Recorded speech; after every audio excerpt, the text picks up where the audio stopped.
Naiz irratian, bigarren kafea.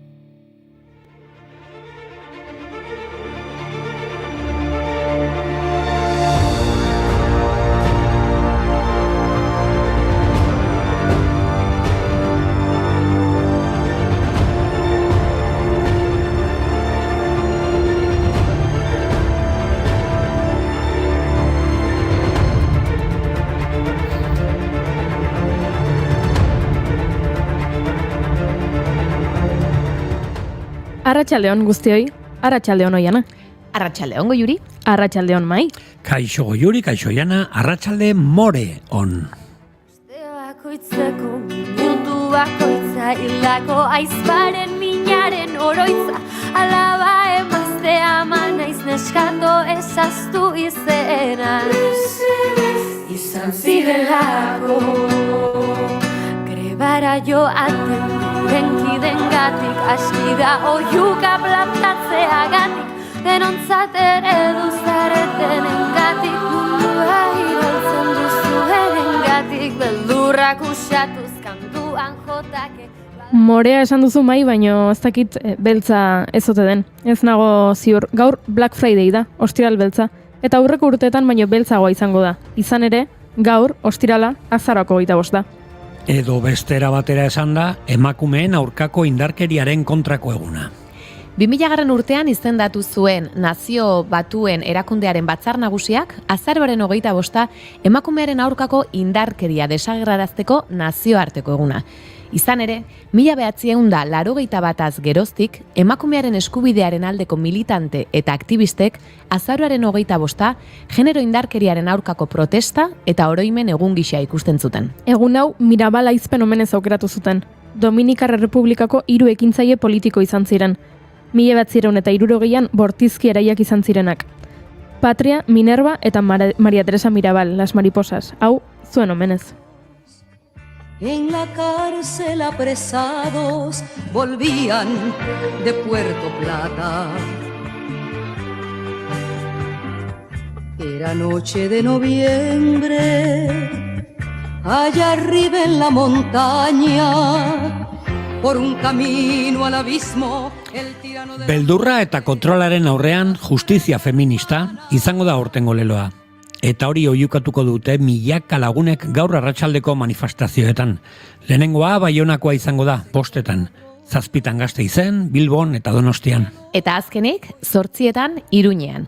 Hiriburuez gain, herri eta auzoetan beste hainbeste elkarretaratze egingo dituzte. Aurten bereziki, jaigiroan jasandako erasoek sortzen duten kontrol soziala azpimarratu nahi du mugimendu feministak. Beldurtuta nahi gaituzte, baina ezpatasuna geroz eta indartsuagoa da. Indarkeria matxistak hartzen dituen forma guztiak suntsituko ditugu banan-banan, edo denak batera agian. Tú no me vas a humillar, tú no me vas a gritar, tú no me vas a someter, tú no me vas a golpear, tú no me vas a denigrar, tú no me vas a obligar, tú no me vas a silenciar, tú no me vas a callar. No sumisa ni obediente, mujer fuerte, insurgente, independiente y valiente, romper la cadena de lo indiferente, no pasiva ni... Ba hori, gaur ez dago efemeriderik. Gaur 5 zaigu zein musikari kaleratu zuen diskoa, zein pelikula estrenatu zuten gaurko egunez, edo zein herrialdek lortu zuen independentzia. Gaur, datuak aipatu nahi ditugu. Min ematen duten zenbakiak dira, baina hauxe da gure ustezko oasiaren errealitatea. Urtarriletik irailera bitartean, Ertzaintzak 4.591 delitu erregistratu ditu bikotekideak edo bikotekide hoiak emakumearen aurka egindako indarkeria mota desberdinetan. Eguneko 14,6 gehiago aurreko urteko aldi berarekin alderatuta, Euskadiko Segurtasun Sailak jakitera eman duenez. Une honetan Gipuzkoan, Araban eta Bizkaian 5.154 emakumek jasotzen dute Ertzaintzaren babes motaren bat. Segurtasunak zehaztu duenez, kasurik larrienetan emakumei eskolta iraunkorra edo puntuala emanez egiten dira. Egoera horretan 50 emakume daude. Hain da arriskutsua beraien egunerokotasuna emakume izateagatik eskolta behar dutela. Egunero. Zer da hori? Terrorismoa ez bada. Algo llegó por mi espalda, me sacudió, voces fuertes, tan enojadas, pañuelo en mano para nombrar a cada mujer desaparecida, a cada muerta solitaria por quien no hicimos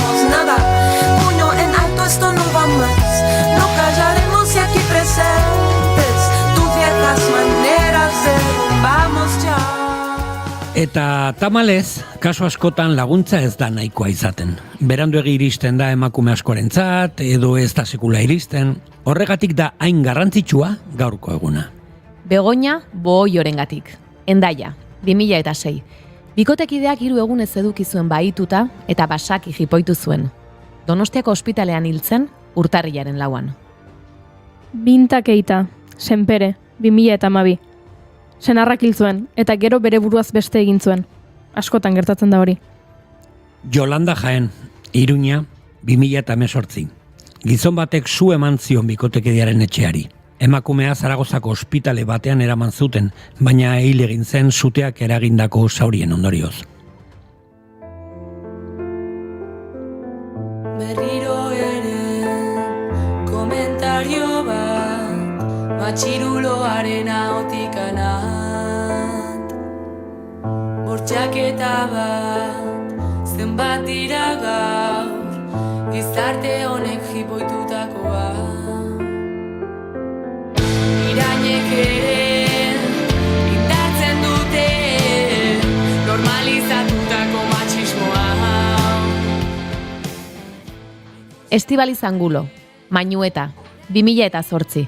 Senarrak hil zuen labankadaz etxean. Izaskun Jimenez, Gernika Lumo, 2009. Senarrak labankadaz hil zuen. Bera eta alaba. Semeak 11 urtekoak eman zuen gertatutakoaren berri. Maria Luisa Larrañaga, Benidorm, 2022. Aurten, Soraluzeko emakumea poliziak topatu zuen hilda, Benidormeko etxean. Senarrak autoistripu bat izan zuela kontatzera joan zirenean. Amagoia Elezkano, Laudio, 2013. Senarrak labankadaz hil zuen emakumea eta gero arrebari aitortu zion hilketa. Arrebak poliziaren kontatu zion guztia. Dicen que da miedo la libertad, no sentirla nunca más miedo me da. Nadie nos dijo que fuese a ser fácil sacarse de dentro los cuentos de un príncipe azul. La luna me dice que puedo ser bruja, ser fea y violenta y matar a algún rey. Leire Rodríguez, Bilbo, 2015. Senaroiak etxeko bainuontziaren kontra hainbat kolpe jo zizkion. Oraindik bizirik zegoela, autoan sartu eta errepide bazterrean utzi zuen gorputza. Autoarekin gainetik igaro zen, istripu bat zela irudikatzeko. Ondoren, tren erraietara bota zen, baina bizirik atera zen. Amelia Rodríguez, Abadiño, 2014. Gizon batek emaztea eta amaginarreba hil zituen, burdinazko barra batekin.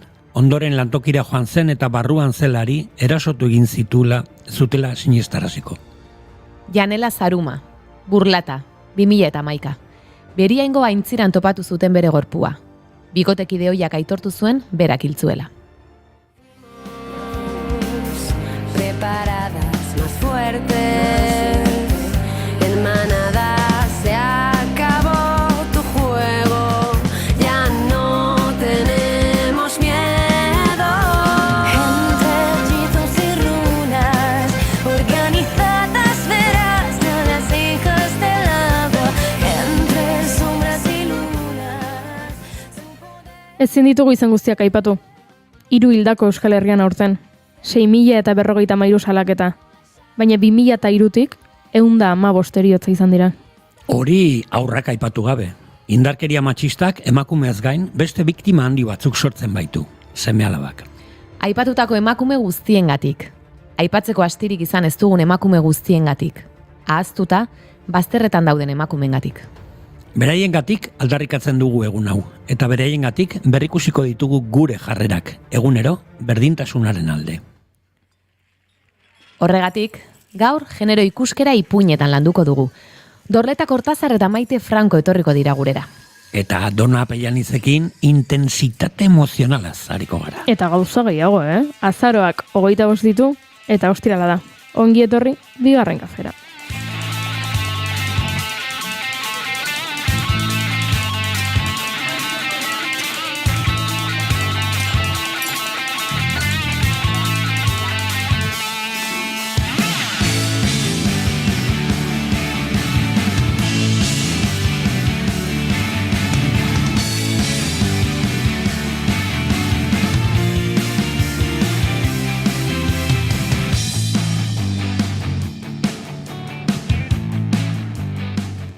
zuekin, kartzeletan gehien maitatzen duten paiazoa, Mai Gorostiaga Pozo. Kaixo, koko naiz, eta gaur more eta beltzen arteko diferentzia azalduko izuet.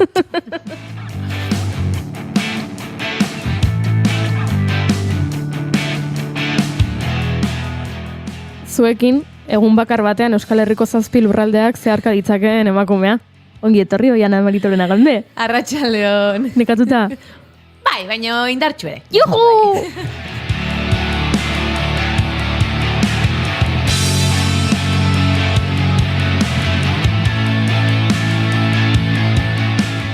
Eta ni goiuri ez izarrandia naiz. Asteburu hontan txakur baten ama.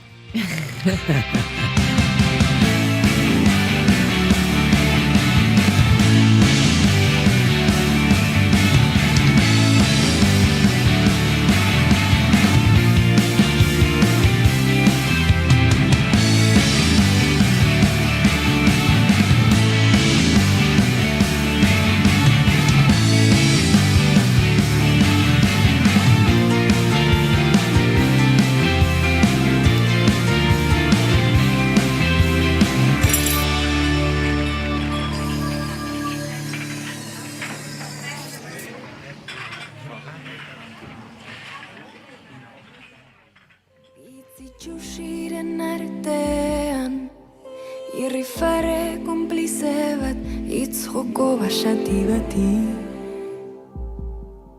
nire izanik ez karteletan nire izanik ez papeletan ta esan dezagun argi ez zarela behar beste egiten ari ez esan baiet ez esan baiet. Luzatu zaigu saioaren hasiera, izen asko aipatu behar genituelako, gaur azaroaren 25 delako, emakumeen aurkako indarkeriaren kontrako eguna delako, eta batzutan horrelakoetan luzatzeak merezi duelako. Baina, dagoeneko 4:19 diren honetan, bigarren kafearen 478. saioa hasi beharko dugu horrela ja profesionalki, eta noski, egunero hasten dugun bezala, maite dutekin. Hasiko gara gaur, eta nola, Maik kontatu dian bere maite duta, ezin dugu bere maite dutarekin hasi. Beraz, Oiana... Baina hori nola da posible? Beti horrelakoak gertatzen zaizkizu, Beti badago hitzakiren bat, zu izateko lehena. Ai, beti ezkerrakoak zirelakoan, eta olakotan libratu iten naizela pentsatzen, ez jauna. Baina badaukazu maite duta. Uste nuen musika ego bartzen nula eta esan eta bai hasiko naiz. Bai, ez dakit maite duta den, maite dutez bat, uste dela sentimendu nahasketa bat. Gaur goizean emanaldi bat izan dut, Iruñean, aniztasunaren ingurukoa, eta oso, leku konkretu batean zen, elkarte batean, eta bertan etorkinak dira bertan ikasten ari direnak. Eta orduan, maite dut alde batetik, olako esperientziek ematen didatena, oso aberasgarria izan delako beraiek entzutea, beraien esperientziak jasotzea, oso krudelak batzuk, gogorrak, baina oso gai eztabaidatsuez hitz egin dugu, arrazakeriari buruz, homofobiari buruz, emakumei buruz, eta orduan hor atera diren ideia asko, nire ideien guztiz bestelakoak dira. Eta hor konturatu naiz, alde batetik, ze zortea dudan, nik jaso dudan hezkuntza eta ez naiz ikastola batera joan dakoa naiz, ikastolan jasotakoaz bakarrikari, batez ere etxean jaso dudanaz, berdintasunean, elkartasunean, empatia hori, uste dut maite dudala jaso dudan hori guztia eta konturatzea, pixkat horretan ezi behar dela, ze ikusi ditut errealitate batzuk non erlijioak adibidez, ni ez nago erlijioen aurka, ni egia da ez naizela fedudona, ez dudala erlijio batean sinesten, errespetatzen ditut guztiak, eta baina egia da uste dudala hori ere momenturen batean agian erlijioek esaten dituzten gauza guztiak akaso ezin direla hain itxuan jarraitu. Uste du zalantzan jarri behar dela dena, bai bizitza, bai erlijioek esaten dutena oroar. Pixka bat, hausnarketa bat, eta ikusi dut adibidez kasu hontan, erlijioak markatzen dituen gauza asko ze sutsuki jarrai ditzaken jendeak, eta esan dut, wow, ezberdina, ez? Eta, bueno, besterik gabe hausnarketa horretan etorri naiz Iruñatik honako txian, eta, bueno, nasketa badaukator, eta uste dut maite dudala, nik jaso dudan hori guztia, eta uste dudala, berdintasun horretan, eta gaurko egunean ere ez, pixkat, aldarrikatzearren, baino zenba dagoen ere oraindik hausnartzeko, aztertzeko, zalantzan jartzeko, eta... Baino oso aberasgarria iruditu zait gaur bizi izan dudala. Bueno, ondo dago. Erdi maite duta, erdi ez maite duta. Bizitzan oreka bilatu behar dugu, gero Dona Peian izak behin baino gehiotan izan dugu orekaren inguruan, beraz, oso ondo, Oiana. Bai. Mugitu bat horre naiz. Gometxa irabezi duzu. Bai, eskerrik asko.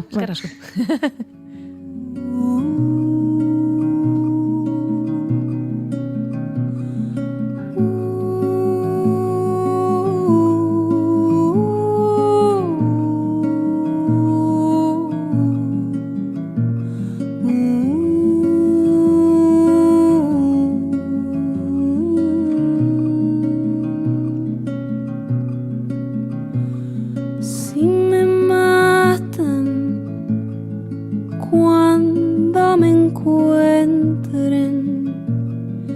que digan siempre que fui cantora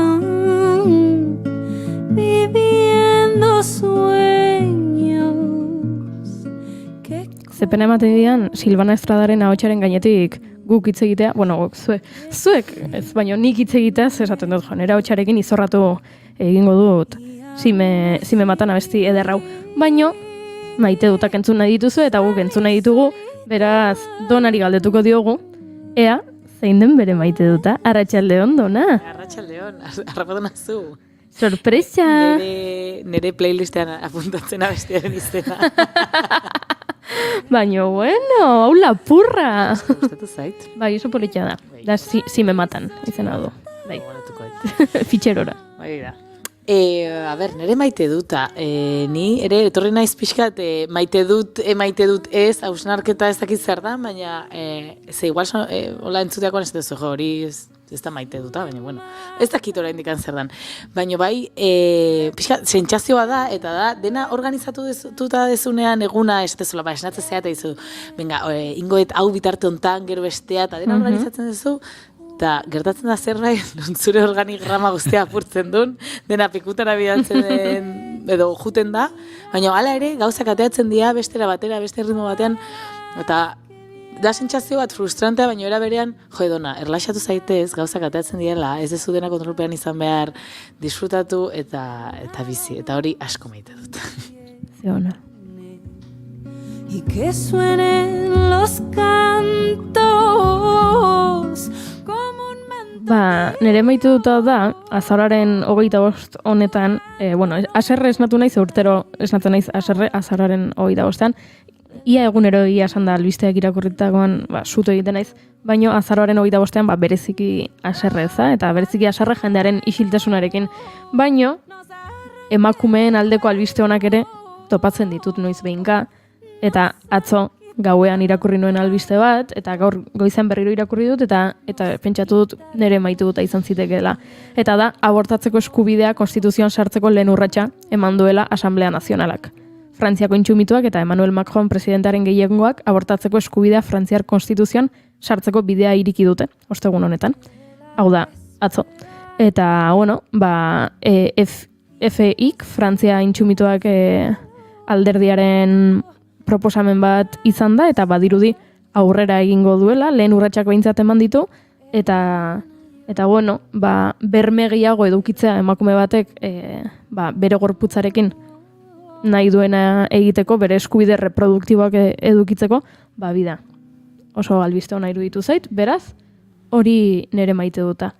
Eta bestia, nola bukatu egindan, jarri beharko dugu beste abesti bat, eta beste abestiak uste dut zer ikusia duela Mai Gorostiagaren maite dutarekin. Eta abestia jartzeaz gain, uste dut maik gainera nahi duela bideoklipa jartzea, ezta? Bai, lehenengo justifikazioa. Beida, atzoko izan esnatu nintzen, albiste oso txarro batekin, Naniko Gorno artista puska, kalean zerkia, zirkolaria, eta, bueno, hilda, utzi digu, asko oso maitatua, Euskal Herrina hainbeste aldiz egondakoa Naniko Gornok, eta, bueno, oso triste, esnatu nintzen atzo. Eta bapatean itzitzaidan WhatsAppez, horrelako bideoklipa, horrelako, ez dakit, argi izpia, Txabeli Sierrak bidelitakoa, Flavio Banterlak azken bideoklipa, NNNZZZ izenburua, nor naiz ni zein zarazu, eta Txabeli eta Flavion semea, Mateo, da bideokliparen protagonista.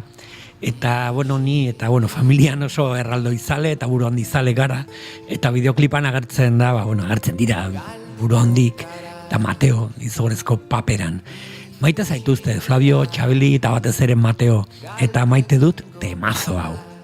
Entzuna bestia eta streaming bidez jarraitzen ari balin bazara, adi-adi egon, ze bideoklipa izugarri polita da. Eta niri bezala buru handiek beldurra ematen badizute, terapia de txoka izan daiteke.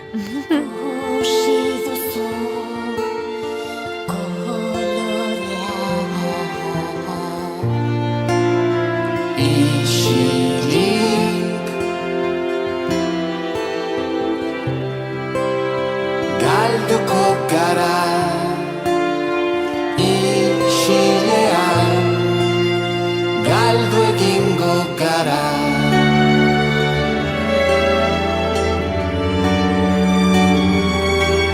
Nora ezean dabil zuzarena, ez du berdin irauten eta ez du itxura berak gordetzen. Erreka ere etengabe berritzen da eta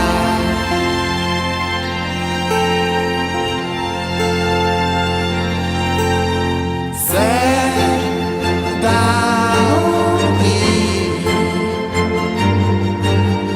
zu edo ni.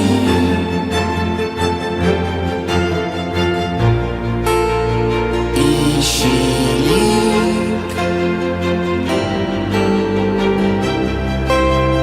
batu egingo gara,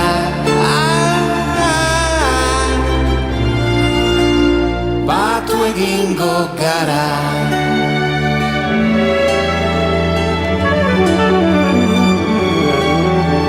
Izan dakoa orain ez da,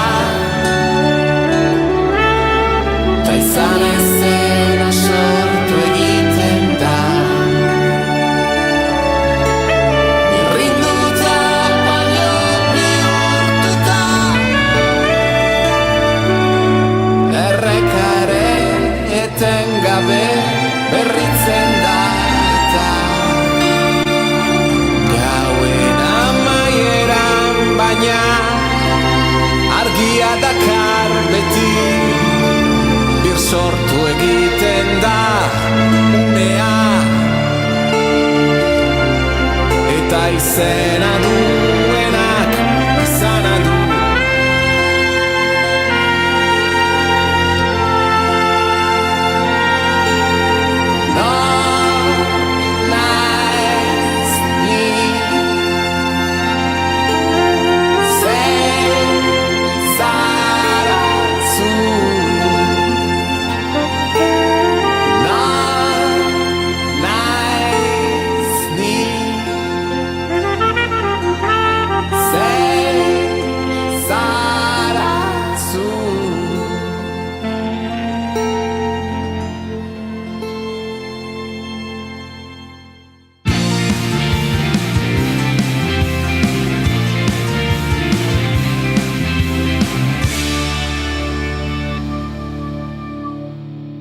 Emaiozu bigarren aukera bat egunari. Naiz irratian, bigarren kafea. Eta orain bai, bagoaz gure lehenengo gonbidatuarekin, Dona Apeianiz Nietorekin, eta Maika abesti bat eskatu du, Donak beste bat eskatu du, Oiana, gero prestatuzuk bat eskatzeko, hemen jendea dabil eskatu eta eskatu, Ados. Opari bat zen, etzen zigor bat, Oiana. Bai, baina olakotan beti, blokeatuta gatzen naiz. Bueno, Donak eskatu digu abesti hau. Fui más deprisa y de hoguera, de correr antes de andar, viva como las mareas. Dime tú cómo se apaga un latido que no cesa. Tranquila, me dicen respira y guárdate todo ese aliento. Y lo dicen como si fuera sencillo arrancarse del pecho este incendio. Yo nunca supe esperar, fui más deprisa y de hoguera. Yo corrí antes de andar, viva como las mareas. Dime tú cómo se apaga el latido que te lleva.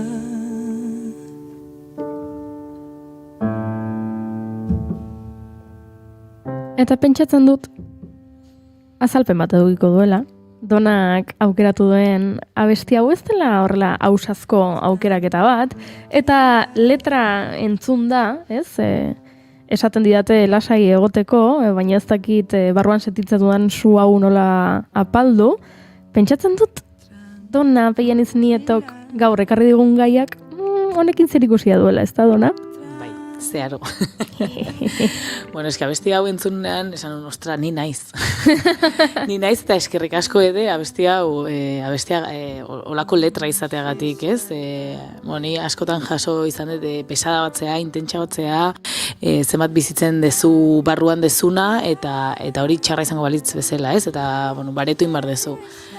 Eta nolabait, azkenen urtetan pakeak egin ditut, edo egiten ari naiz kontzeptu horrekin, eta edek tranquila beste honetan nala esaten du, ez? Ez den nahi lasai egon, eta ez dakit lasai egoten, eta nahi dezu hau bizi, ez? Eta da pixat, gaur ekatzen duan gaia, eta rebindikazioan.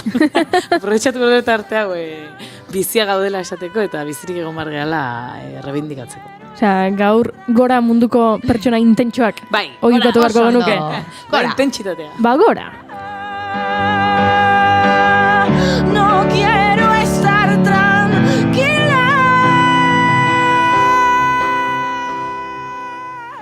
Baina horretarako agian azaldu beharko nuke zer den, ez? Intentxo izatea. Bai, guazen pixkate ordena jartzea. Intentsitatean ere, intentsitatea alda ordenatu edo saiatzen gara bintzat. Pixkate bueltak ematen honi, ez, intentxoaren kontzeptuari, lehenengo gauza, euskeraz intentxo hori da bizirik egotea, bizia, ez? Eta nik uste horrekin asko esaten dugula, ez? Bizitasun hori, bizia, bizitza, bizirik, bai hasta, ez? Intentxo baldin gara, edo intentxoak baldin gaude, bizirik bagera adierazten du, pues guazen bizirik egotea, ni ez dena hilda egon, edo behintzat bizirik nagoen hortan ez dena hilda sentitu, eta hori importantea da, ez?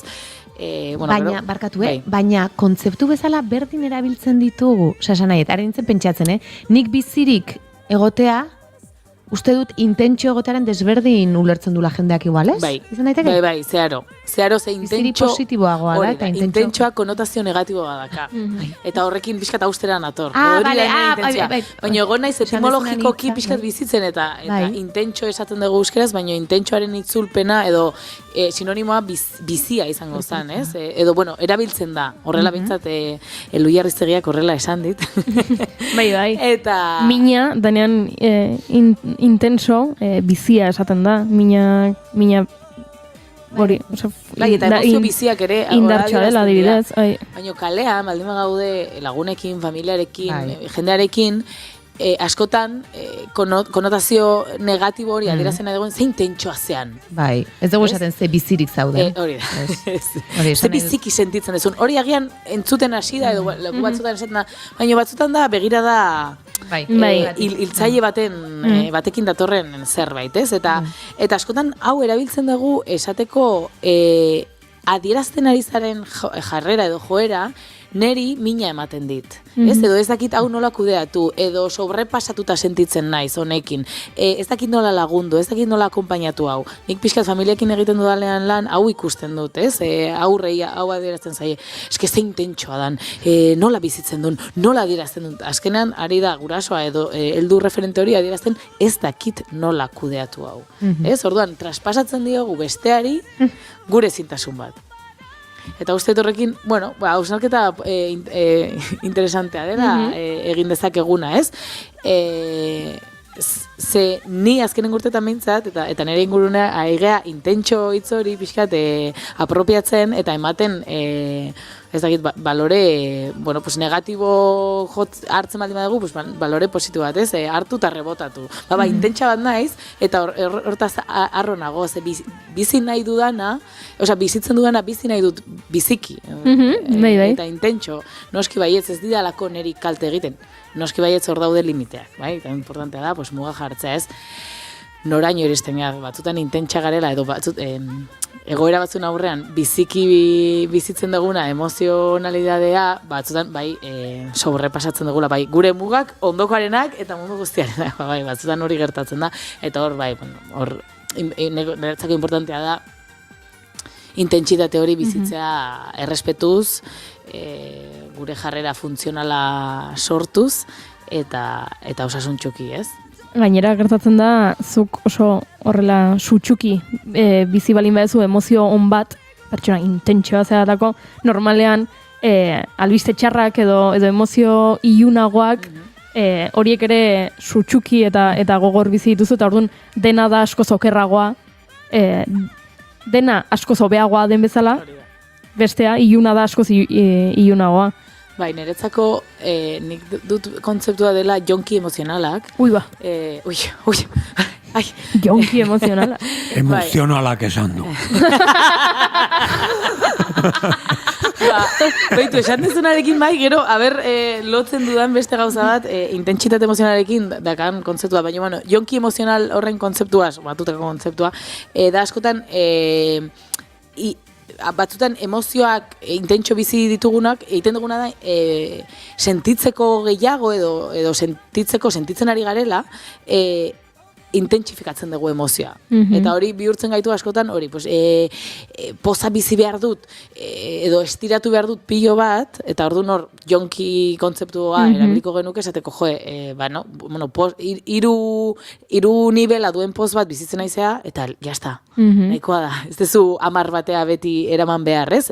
Eta berdina, eserrarekin, testurarekin, eta bar, ez gertatzen da, nik geroz eta gehiago igo, eta igo esaten dut, poza edo euforia, edo gogo bizia sentitzen dugunean, gero proportzionalki jetxiko naizela, eta hori ez zaigu gustatzen, porque ez dakigu kudeatzen. Eta intentsitate handia baldin badaka emozioak, hor, galdu egiten gera batzutan. Orduan, bai, dago rebindikazio puntu bat nun, guazen begiratzea intentxo esaten dugunaren atzean zer dagoen, zagian nire ezintasun badago, eta ari naiz beste pertsonari esaten, intentsa bat zera, isildu zaitez edo reprimitu zaitez, eta azkenean ari naiz esaten, ni deseroso nago. Hemen zu gaudela ez dakit kafe bat hartzen, eta zu aizea hemen negar bizian kontatzen anekdota bat. Eta ni ez dakit hori kudeatzen. Guazen zintzoak esatea eta hori esatea. Haizu ez nago eroso. Kanporan ijoa, edo komunean ijoa, eta entzerratuko naiz zuri pasatu arte. Dena delakoa, ez? Baino ez besteari botatzea gure ezintasuna. Nik aipatu nuko nuke bai, askotan, ja, kontrolatzen dugu gure emozioak. Gure zeroa ez da zeroa, baizik eta -5. Juten gara gordetzen gure emozioak, orduan edozein emozioan aldarrikapena, edozein exzesua, iruditzen zaigu erabatekoa del, ez? Hori da, eta pixkaldeno esan dezunarekin, broma bezen, emozionala esan nahi du.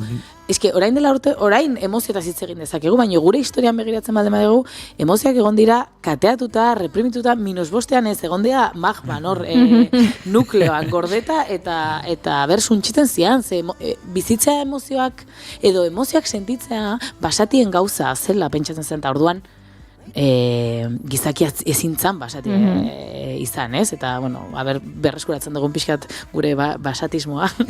Hori bakoitzaren zea, baino askotan hor galtzen geha, ez? Makinak izango bagina bezala, eta ez gera makinak bizire gaude, eta bakoitza daka bere bizitzeko era, orduan, denok sentitzen dugu. Punto. Hori ala da. Orduan, bizirra bagaude sentitzen dugu. Nola, hori ja bakoitza berea. Ze intentsitate, bueno, hori ja oso pertsonala da, eta interesantea izango zen, pues, bakoitza bere analisia egitea, eta autoezagutza hori gauzatzea, gero gauzak emozioak, sentimenduak, sentsazioak ez proiektatzeko besteengan. Baina bai, ezberdin sentitzen dugula ziur. Bakoitzak sentitzen du zerbait era batean, momentu batean. Orduan, hori errespetatu dezagun. Orduan, ondokoa baldin bada, zu baino intentsoagoa, aldiozu ere adierazi, ez nago eroso honekin, ez? Edo ez dakit nola lagundu, porque askotan hori da, ez da intentsoa zean gaudelako, edo degulako ondoan, norbait bere aserre bizia azaltzen, batzutan ere, pues hori besteak kudeatu dezakela, noski baietz, ikas dezagun gurea kudeatzen, hori ja, lehenengo pausoa. Baina harremanetan, ez, baituz, ez dakit zer behar dezun. Ikusten zaituta haserre, ni ere desbordatuta nago, ez dakit nola aldizudan lagundu, ze hor sortzen da beste gauza bat, eta azkenean intentxo hori erabiltzen baldin badegu konnotazio negatibo batekin, etiketa bat da, etiketan atzean, beti dago esan nahi dugun zerbait, baina ez deguna esaten, ez? Orduan hor sortzen dira batzutan kateak, batez ere lagun artean eta familian, aurrekin, azkenean aurrek jasotzen dute helduengandik dena egia bezala. Orduan, nik uste kontzeptu hauekin kontu zibeli bar gehala, ez? Eta hausnarketa txikitxo bat egiten baldin badegu, etiketa hori erabiltzen dugunok, aldaketa handia egin dezakegu, ez? Pixkat, bai pertsonarengan eta noski ere harreman horretan, ez? Bestea eroso sentitzen duena adierazten, ez? Porque askotan hori zuk esaten zuen bai, ez dut hau esango, ez dut hau adieraziko, ez pentsatuko dute ondokoek. Eta goaz bizitzan, esfinterra utxita, ez? Esaten duen bezala, reprimituta. Eta badira momentu batzuk, nun agian ez dugu nahi, negar egin edo gure poza adierazi, baina beste batzutan, igual askatzen baldin magea, permisoa degula, asko zobeto, ez sentituko gara gurekin, eta beste harreman mota sortuko ditugu. Jakin nahi duzu gure entzulek zer dioten? Bai. Galetu diogu entzulei, ea noizbait norbaitek esan dien horrelakorik, ez? Intentsa bat zara. Eta 183ak esan du baietz, noizbait esan dietela hori, 17ak beraz ezetz, baina hemen begiratzen ari naiz, eta noski izenik ez dut esango, baina baiezkoa esan duten guztiak emakumeak dira, eta ezezkoa erantzun duten guztiak gizonezkoak. Hemen badago genero arrakala, Hori izan beste puntu bat aipatu nahi nuna, ze nire inguruan, intentsitate emozionala hori errebendikatzen ari garenak, gure artean, denak emakumeezkoa gera. Intentsa bat naiz, ez? Eta, ja gure nire bizitza pertsonala, baina askotan esaten dugu gu ez dugu arazorik, agian arazoa egongo nonbaiten jarri behar dugu edo aztertzeko fokoa izan daiteke pixkat intentxo hori konotazio negatiboarekin botatzen duen pertsona horrengan, ez? Eta askotan gure kasuen ere gizonezkoak dira, askotan eske intentxa bat zera eta reprimitzen bezala gure emozioak. Eta berriz ere historiara juten baldin magea, oraindikan ikusten dugu zenolako represio dagoen batez ere tristura eta beldurra bizitzeko gizonen artean, ez? Eta orduan hori adierazten dugunean, batean pelikula baten aurrean edo anekdota baten aurrean nola emozionatzen gara batzuk, eta nola emozionatzen nahi zen ni, ez? Negar egiten dut edo unkitzen naiz, eta zenolako gizon batzuen artean zenolako retxazoa sortzen duen, ez? Como, ai ama, zergatik gaizea emozionatzen, sentitzen duelako, bizirik nagolako, ez? Eta bai oso kuriosoa da, nola askotan niri pixkat gai honin buruzko gidoia sortzeakoan eta hausnartzeakoan etortzen zitzaidan ere bai histerika kontzeptua, ez? Histerika batzea, nola erabili den hori ere bai, eta nola esparru askotan apropiazioa egin den horretaz bai, histerika bat naiz, ez? Eta azkenean berdina da erabat esateko zuzarena ez da noargarria. Eta hori emakumeekin asko gertatzen da. Askotan eba igual emozioaren arabera bai, ez? Osea, igual gizonezko bat eman lezagune amorrua, haserrea, horrelako emozioak aldarrikatzen baitu hainbeste, ez da intensoa izango, baizik, eta igual bizterala, erabiliko genuke beste kontzeptu. Hori da, bai. Osea, azkenean nola erabiltzen dugun hizkuntza bat, asko adierazten du nola dagoen gizartea, eta importantea da hola hausnartzea, eta bai, gutxitan entzuten da intentxo batzea, ez? Zu, ezakit, gizonezko intentxo batzea. Hori batzutan da, ez?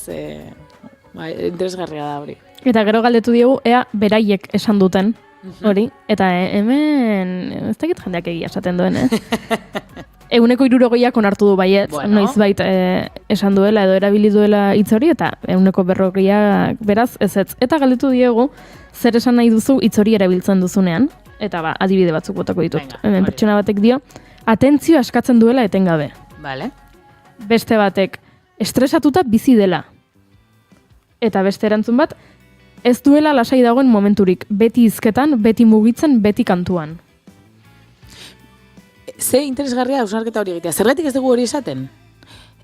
Beti nagonean zurekin, beti ezinezkoa da sentitzen, baina beti ez da existitzen, eta seguraski beti ez dela. Askotan. Hau askotan kontsultan, terapian edo formakuntzetan askotan, eske dona, beti gertatzen da hau. Beti. Benetan beti. Eta askotan galdetzen ez, benetan beti. Eta hor, euneko unean, esango nuke, ez, beti ez. Porque beti dago momentu bat nun, beitu ez, dagonean hortza garbitzen ez. Bueno. Ja ez da beti. Hori da, edo euria egiten duenean ez, orduan ez da beti, ez? Eta importantea da, ze bueno, errealistak izatea laguntzen digu kasu hauetan. Eta esan nahi baldin badegu, zurekin nagoen askotan, ez didazu tokia uzten ni hitz egiteko, ze beti zu zaude hitz egiten, ze ezberdina den, ja algea ulertu elkarrekin. Eske intentxo batzea, ta zeingoet. Zer da hori? Zer da intentxo bat izatea? Ez aidazu zer da benetan esan nahi diazuna, ez? Edo estresatuta ikusten zaitut beti. Ja, nire ustez irekitzen da hor, ate bat, zerbaitetarako. Intentxa batzea. Ez dago aterik, dago muro bat, tori, zura aurpegian. Eta bestea zeintzan... Beti dantzan, beti mugitzen... Beti izketan. Hori. Zoragarri, guazen dantzagitea. Zer gertatzen da, ezin dugu dantzagin, zera zoragarria da. Bai, utzi behar diogu besteari aldatzeko... Ez da, margen pixka bat, ez? Osea, nik esaten balin badizut, eske beti dantzan o beti mugitzen ari zara eta nik lasai egon nahi dut, hurrengoan enaiz beti dantzan ibiliko, baina eske igual agian orain arte beti dantzan ibili naiz pentsatzen nuelako hori zela zu animatzeko modua. Adibidez. Eta zu egon zara pentsatzen, que tia mas pesada beti dantzan. Hola ez naiz animatzen ze behar dut hitz egiteko tarte bat. Orduan, bai, etiketan atzean beti dago zerbaitengatik erabiltzen ditugu, ez? Konturatu bargea hor laguntzen duen edo ez. Bai, ni pentsatzen ari nintzen, kasu horietako batzutan zaila egiten zaigu, zuk esaten zenuena, ez esatea pertsona bati, barkatu iruditzen zaita askotan, atentzioa deitzeko joera hori daukazula, ez? Batek esaten zuen hori. Eta orduan esaten dugu, zein tentsua zean. Eta hor gelditzen da, ambiguidade horretan, ez? Hori, ez? Intentsua zean. Eta ez diogu benetan pentsatzen dugun hori, ez? Edo beti zukitzein behar dezu eta ez dezu uzten tarterik. Zaila egiten zaigu akaso egi hoiek, pentsatzen dugun hori esate askotan. Bai, azkenean hor irekitzen geha, ez? Eta bihotza irekitzen dugu, eta kuriosoa da nola funtzionatzen dugun gure artean maitatzen dugun jendearekin, edo ibiltzen gehan jendearekin, erreixagoa egiten zaigula bomba bat botatzea, gure bihotza irekitzea baino, orduan, nire bihotza irekitzea kosten zait, igual, hausnarketa bat egin behar dut nerea, ez? Eta, nola aldiot esan bestera batera? Bueno, pues igual, orain ez dut esaten guazen bizitzatik bihotza irekitzen, porque, claro, ere babestuta zainduen barrea. Baina bai, esatea, zehari naiz transmititzen, zer nahi dut esan, eta jasotzen dugunok, intentxoa zera ere, pues, aukera hori izatea, zer nahi duzu esan honekin? Ze hor suertatzen da hor, ezer, bai. Edo agian benetako espazio bat ematen da nun, beitu egia da, kostatzen zait pilo bat esatea, baino askotan sentitzen zurekin ezin dudala hitz egin. Gaian, nire ustez, horrelako kritikak egiten dugunean, gure burua kanpoan uzten dugu, kentzen dugu fokoa gure burutik, ez? Inoiz ez dugu esaten adibidez, ez dakite, zurekin nagoenean, nire biorritmoa zalantzan jartzen dut.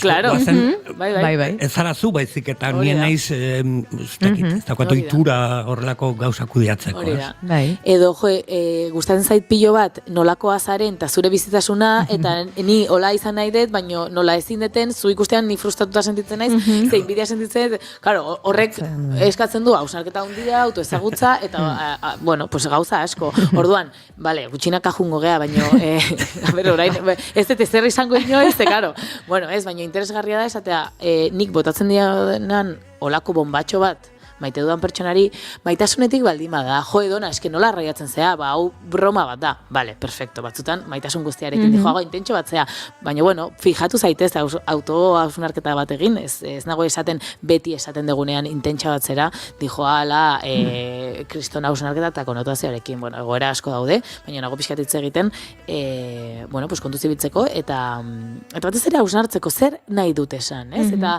ezintasun bat dago nerea, bai, ez, zergaitik esaten dut eta ez bestea. Eta batez ere, bueno, nahi nuna esan, intentxe izatea ez da ezer negatiboa. Osea, bizirik gaudela adierazten du, eta guazen bizirik egotea, ze askotan nolako represioa dugun hemen barruan gertatzen dena, ez? Bai, unkitzen naizela ez dakiz zerrekin, guazen unkitzea. Ez badut nahi orain adierazi unkituta nagoela ere, primeran dago, baina adierazen nahi badut. Guazen adieraztea. Gero daudela pertsona batzuk, hori, ez dutela nahi, ez dutela egiten zoragarri. Ere, pertsona hori bizitzen du, sentitzen du, baina ez du nahi adierazi. Orduan, dibertsitate hori, zuk esaten zuen bezala ere oso importantea da, ez? Nola sentitzen dugun, eta nola pentsatzen dugun adieraztea, nik uste elkar bizitza bat sortzen dugula, askotan patroiak nahi ditugula, ez? Denok hola sentitu, denok hola adierazi sentitzen duguna ezinezkoa da, porque ez gea kopiak, eta eskerrak.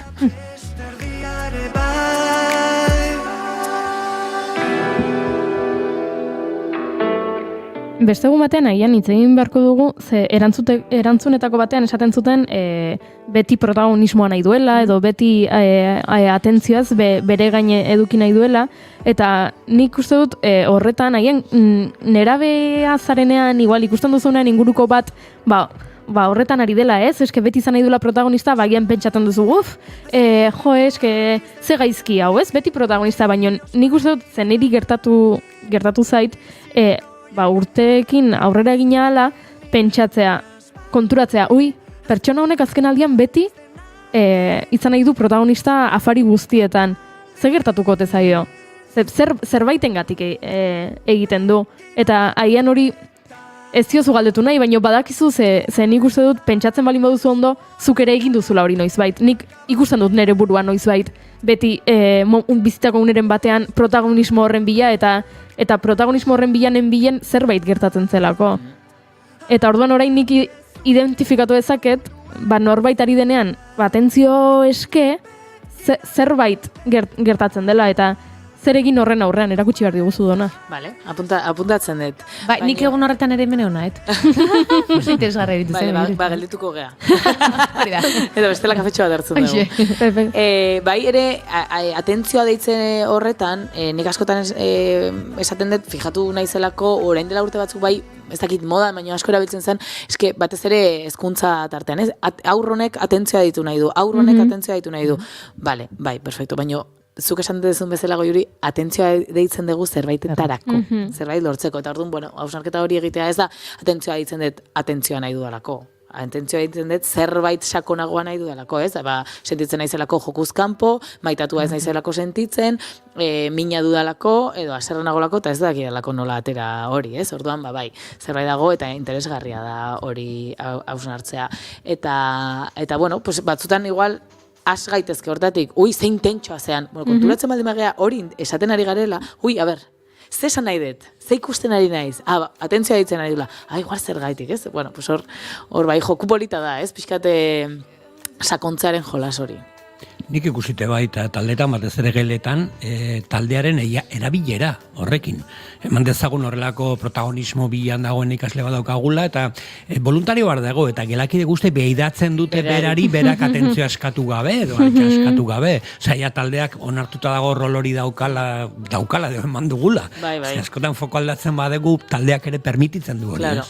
Orduan, aurrekin hor gertatzen da asko, eta familietan, ez? Jasta, berak ingo du.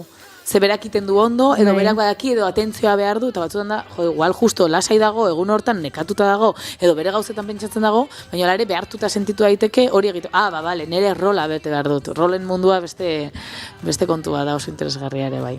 Izan gaitzezen jonki emozionalak pasatu gabe, ez dugu emozio gaindosirik nahi, baina izan gaitzezen pixka bat jonki emozionalak, Donak esan duen bezala, horrek esan nahi duelako bizirik gaudela eta emozioak bizi behar ditugula, Dona. Bai, jonki emozionala baino, hor bai, matizatu nahiko nuke, ze jonki emozionalaren kontzeptua bai da zerbait disfuntzionala bihurtzen dena. Orduan, intentsio emozionalak bai, jonki emozionalak ez, horreaino ez. Bale, orduan, zuzenean entzuten ari diren entzat honek ez du balio, baina gaueko 11ak balin badira, eta nahi zirratiko webgunean ari balin bazara saio hau entzuten, egin atzera, 10-15 segundo, gainera uste eta aukera ematen dizula,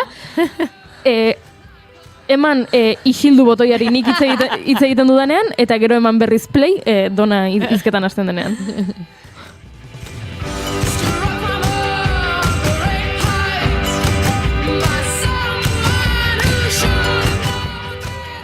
Eta gustura egongo ginateke denbora gehiago Donarekin, baino bat, Donak joan egin behar du, 2 hurrengo gonbidatuak atearen beste aldean daude. Beraz, zer Dona, agurtuko dugu gaurko tartea? Hori da, agurtuko dugu eta hurrengo jabetean hemen egongo naiz. Aber, nola esan dugu, zertaz hitz egingo dugu hurrengoan? Protagonismoa erabat bilatzen duten pertsonen inguruan. Hortaz, hurrengo jaztu zaizu, Dona, tia. Jaztu, eski gauza asko ditut buruan. Jazta, apuntatzen dut eta gogoratzen naiz.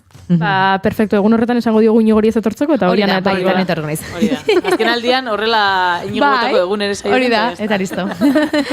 Eskerrik asko, Dona. Asko, Dona. Agur.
Bilintz, zineaz jakin nahi ez duzun guzia.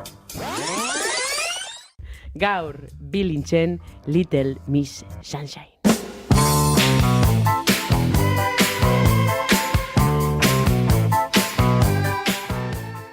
Bueno, Little Miss Sunshine aukeratu dugun pelikulan ikustu dut gure entzuleek seguro behin baino gehiotan ikusi dutela. Edertasun lehiaketa batean parte hartu nahi duen neska baten eta bere familiaren road movie bat. Pues, sí, nauzia! She says that I'm her all-time favorite. When I make my move to her room, it's the right time. She's never had Entzun Naiz Irratiko webgunean edo podcast plataformetan. Arratsaldeko 5 dira eta bagoaz boletinarekin. Mikrofonoa zurea da, peli leku ona. Eskerrik asko. Arratsaldean.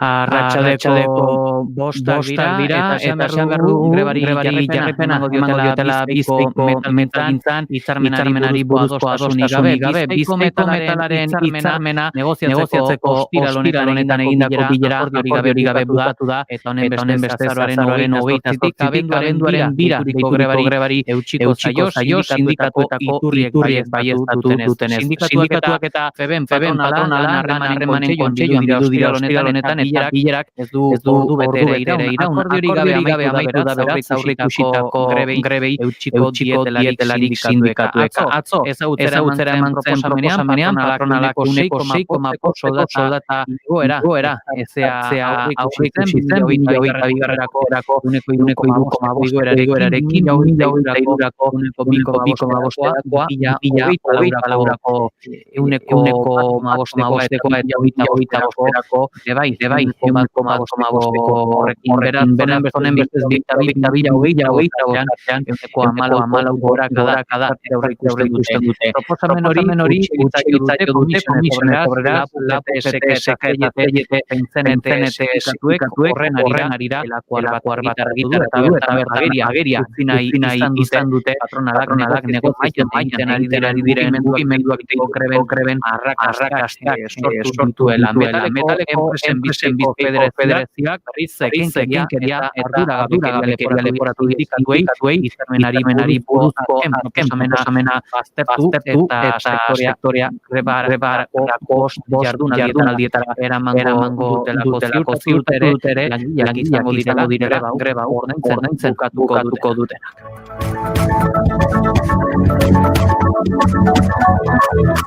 PP Ciudadanos ere oso zuzenketa aurreko dio legebiltzar jaurlaritzak hogei estatuen aurreko proiektuari popularren oso zuzenketarekin oposizio guztia aurrekontuen osori Bilduk eta elkarrekin mostek orduotan popularrek ere leporatu Pedro Azuri negoziaketan itunak egiteko izan azkenean Pedro saia kalera dioenez Ciudadanos gai fiskal ematea naiz eta Eusko Jaurlaritzak garbi duen gai hori ezela aurren kontuen elkarrizketetan sartuko.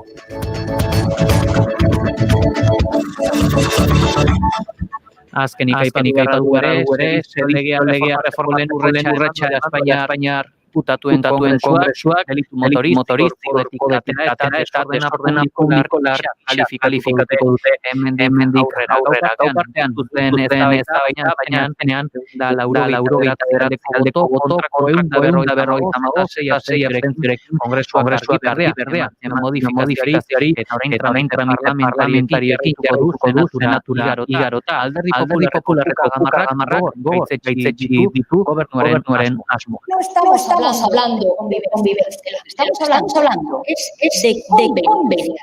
Es una cosa bien diferente. Y acabamos de aprobar. Aldiz reformaren alde egingo alegatua zuen bere tartean Rufián errezeko diputatu. Es una concesión a la democracia. De hecho, es una concesión a la democracia.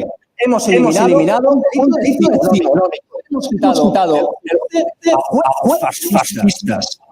Bilduk eta ere babestu reforma justu deritzotela Katalunia jaurri duelako reformazken durura delitu mota hau burutzen denaren izango litzateke.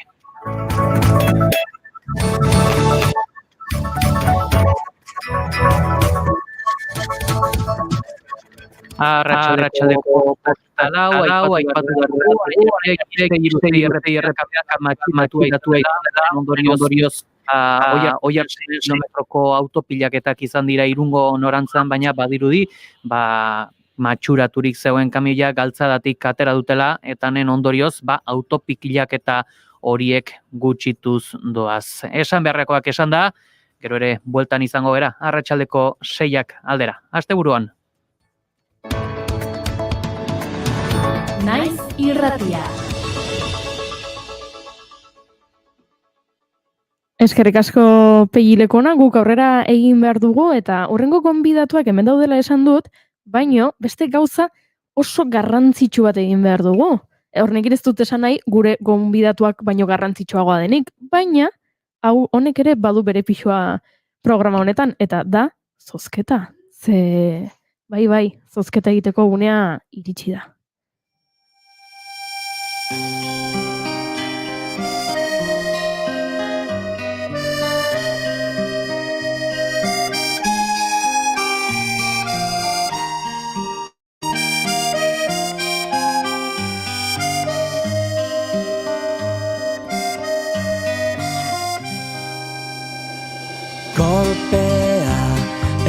erraietan arrakala beldurrak.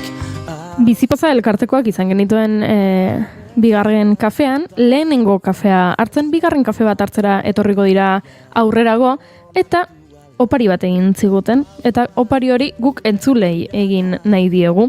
Liburua aurkeztera etorri ziren, Oianak eskuartean duen liburua, munduak guztiontzat beharko luke, baina ez da, izenburua duen liburua, eta esan zigoten naizue.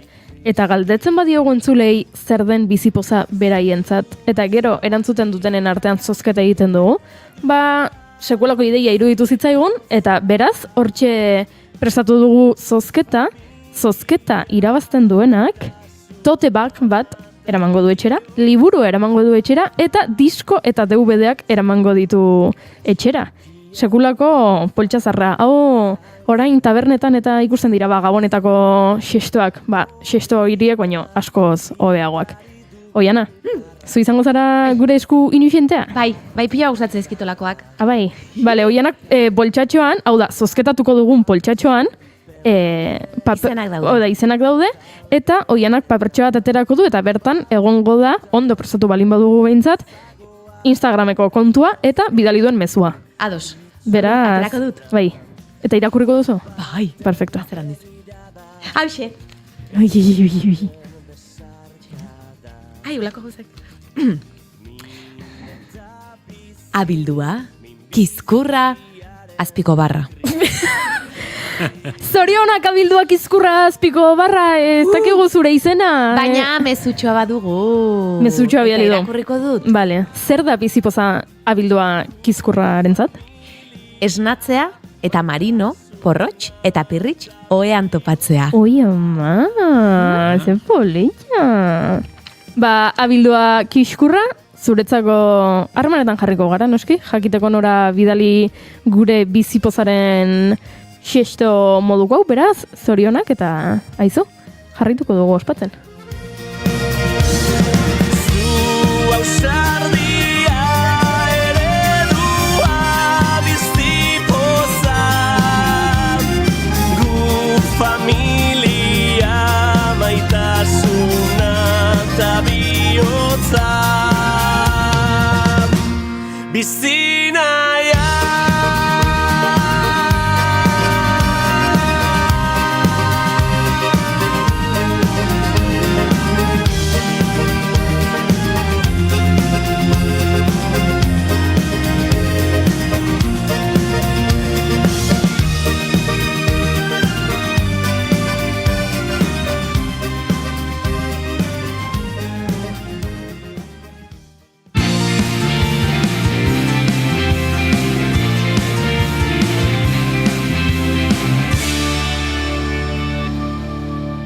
Keep calm and bigarren kafea.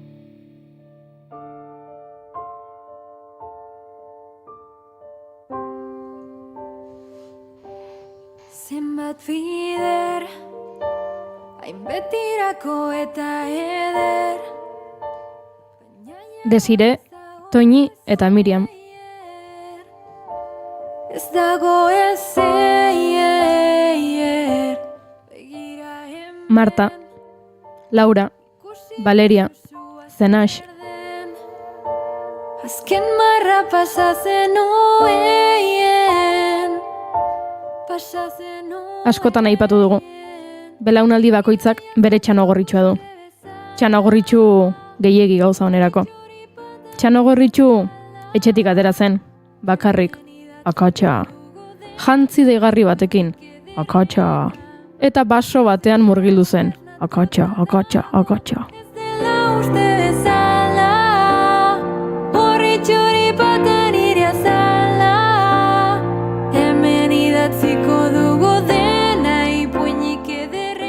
Txanogorritxu 8 batekin topatu zen. Eta gehienetan entzun dugun bertsioan, ze bertsio asko daude, ehiztari bati esker salbatu zen. Baina historiaren amaiera ezagutzen duzue. Aipatutako izenetan, etzen ehiztaririk garaiz iritsi. Piztia akabatuko zuen inork ezin izan zituen salbatu. Nik daukadana beste, inork ere ez dauka. Ez azuzegi bilatzen gaztelu irrial hortan. Ez kristalezko zabaidun horrezko kaioletan. Txanagorritxuren metafora hori askotan erabili izan da beldur sexualaren diskursoa eraiki eta irudikatzeko. Baina ez da generoaz hitz egiten duen ipuin bakarra. Edo ez luke izan behar. Gaur, horretaz ariko gara Dorleta Kortazar eta Maite Frankorekin eta dagoeneko prest daude xerita txintxo. Arratsaldeon. Ui, ez zaituztu gantzuten. Ai, ama, segundu bat. Horri txori batan irazala, hemen idatziko dugu dena, ipuinik ederrena, printzesa hau esnatuta dago. Ez kontatu ipuin hori benga, sotan kiskalida zure mozorroen denda, sagarra otxu eta lotiaren leyenda, ipuin hau spoiler batekin hasten da. Gidoia zazuk uste bezala, horri txori batan irazala, hemen idatziko dugu dena, ipuinik ederrena, printzesa hau esnatuta dago, ez dela uste bezala, horri txori batan irazala, hemen idatziko dugu dena, ipuinik ederrena, printzesa hau esnatuta dago.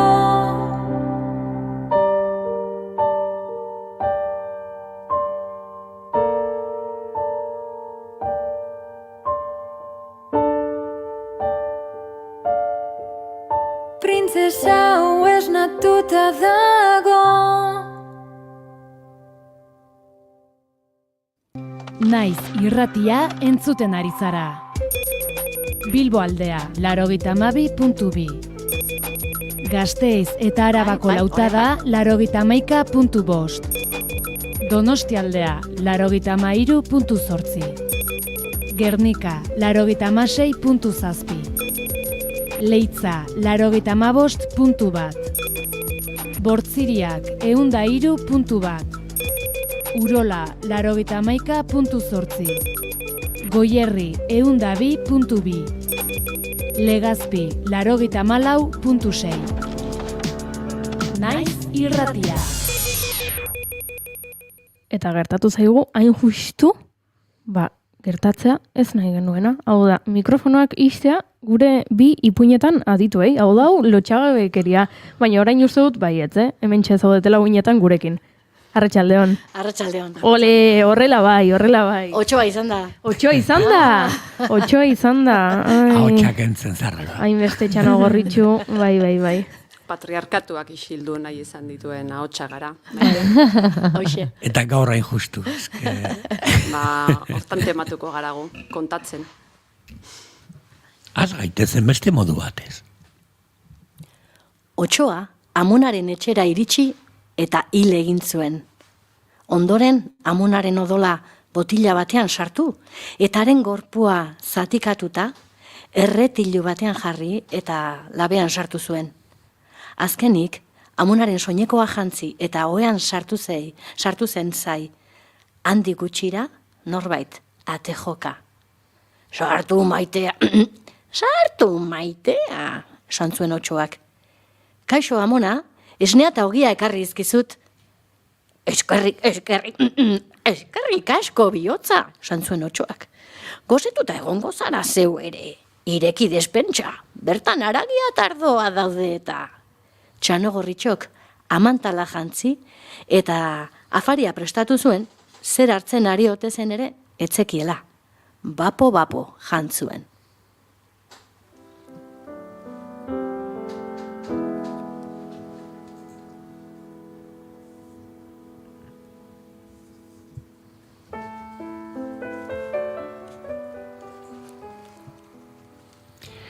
Bueno, esango nuke, Txanagorritxun bertxio, ezberdin bat da, ez dakit zarra edo nundik sortu duzun. Izan ziteken oso garregunekoa, baina oso zarra da, 17. mendekoa. Wow. Bai, Perrolten bersioak iritsi aurrekoa. Baita zatitxo bat besterik ez dugu irakurri. Jarraipena ezagutu nahi duenak, elkarrizketa osorik entzun dezala.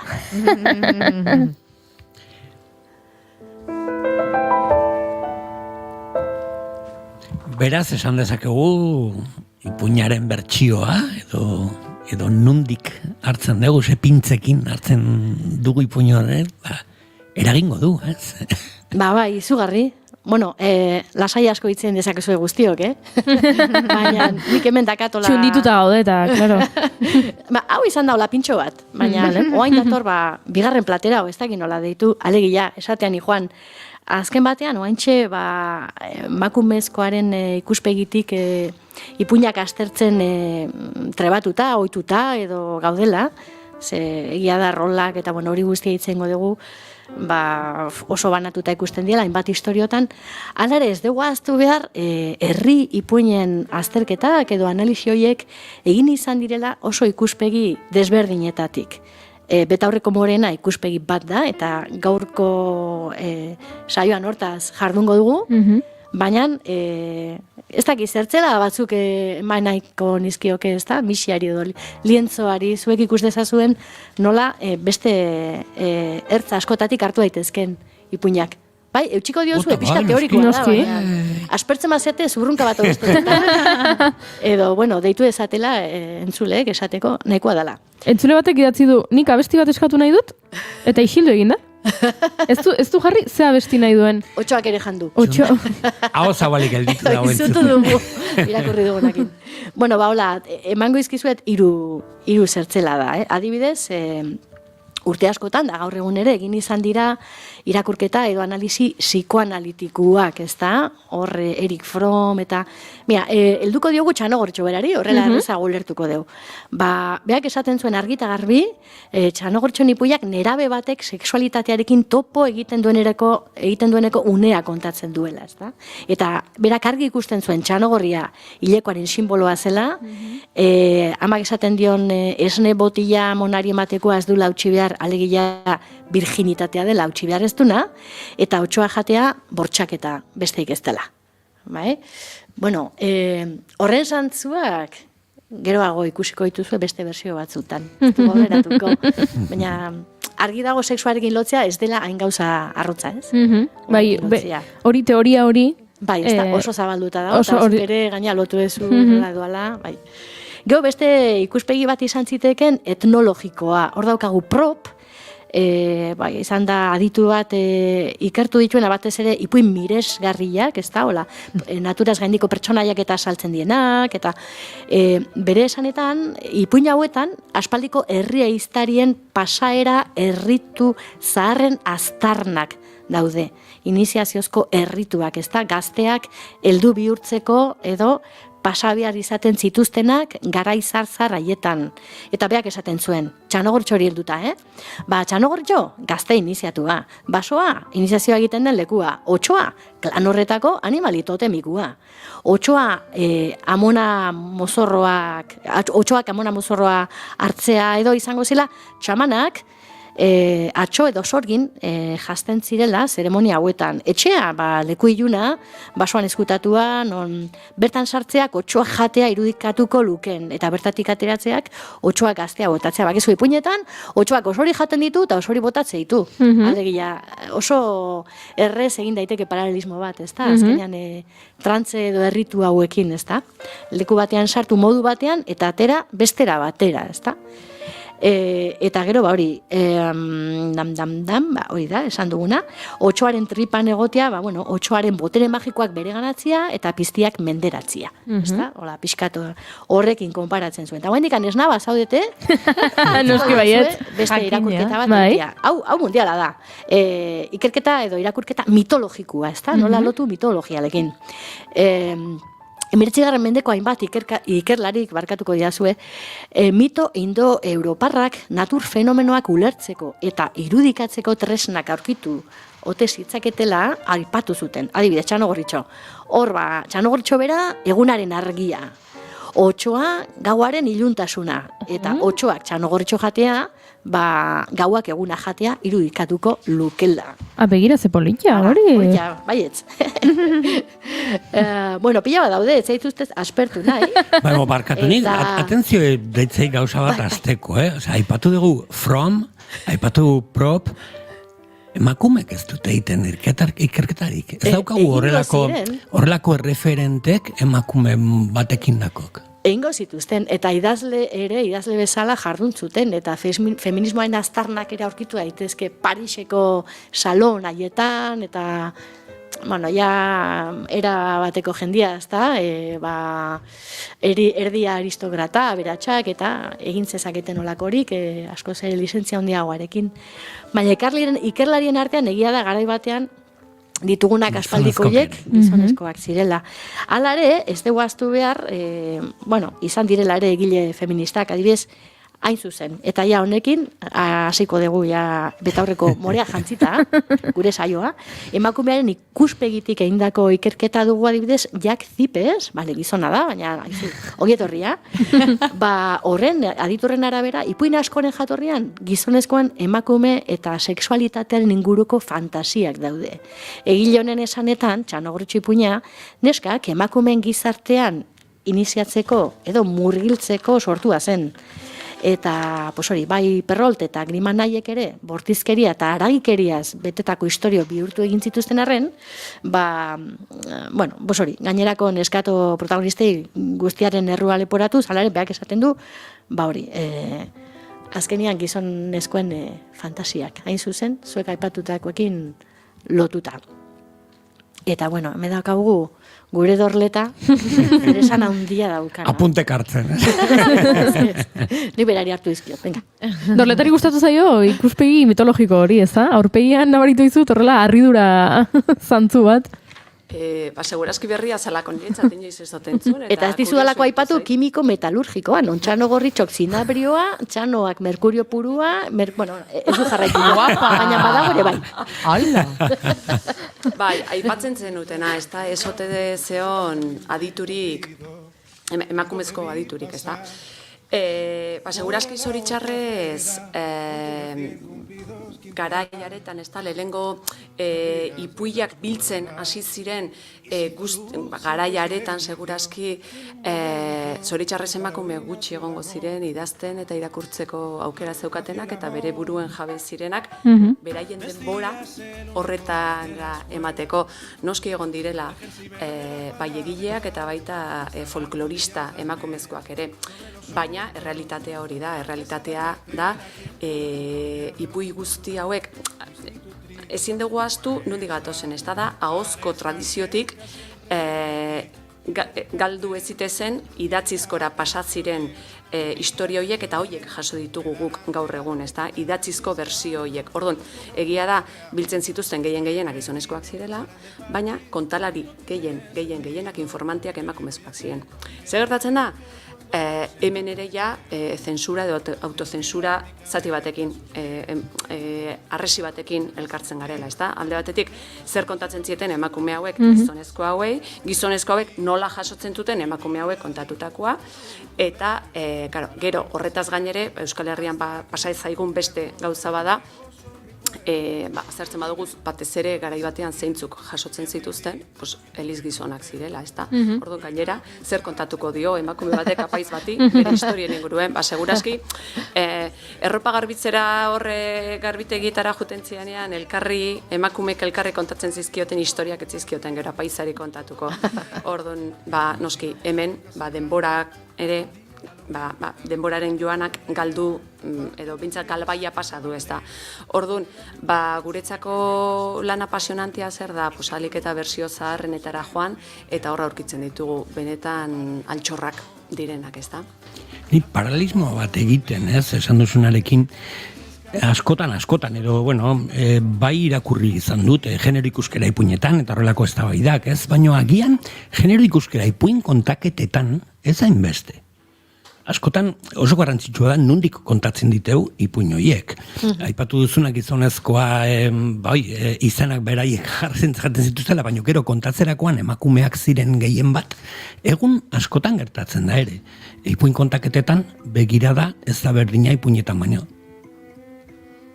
Bai, esan nahi duzu azkenean kontalariaren iritzia ere nahi gabe. Bai, fokua. Helarazi egiten dela, ez da.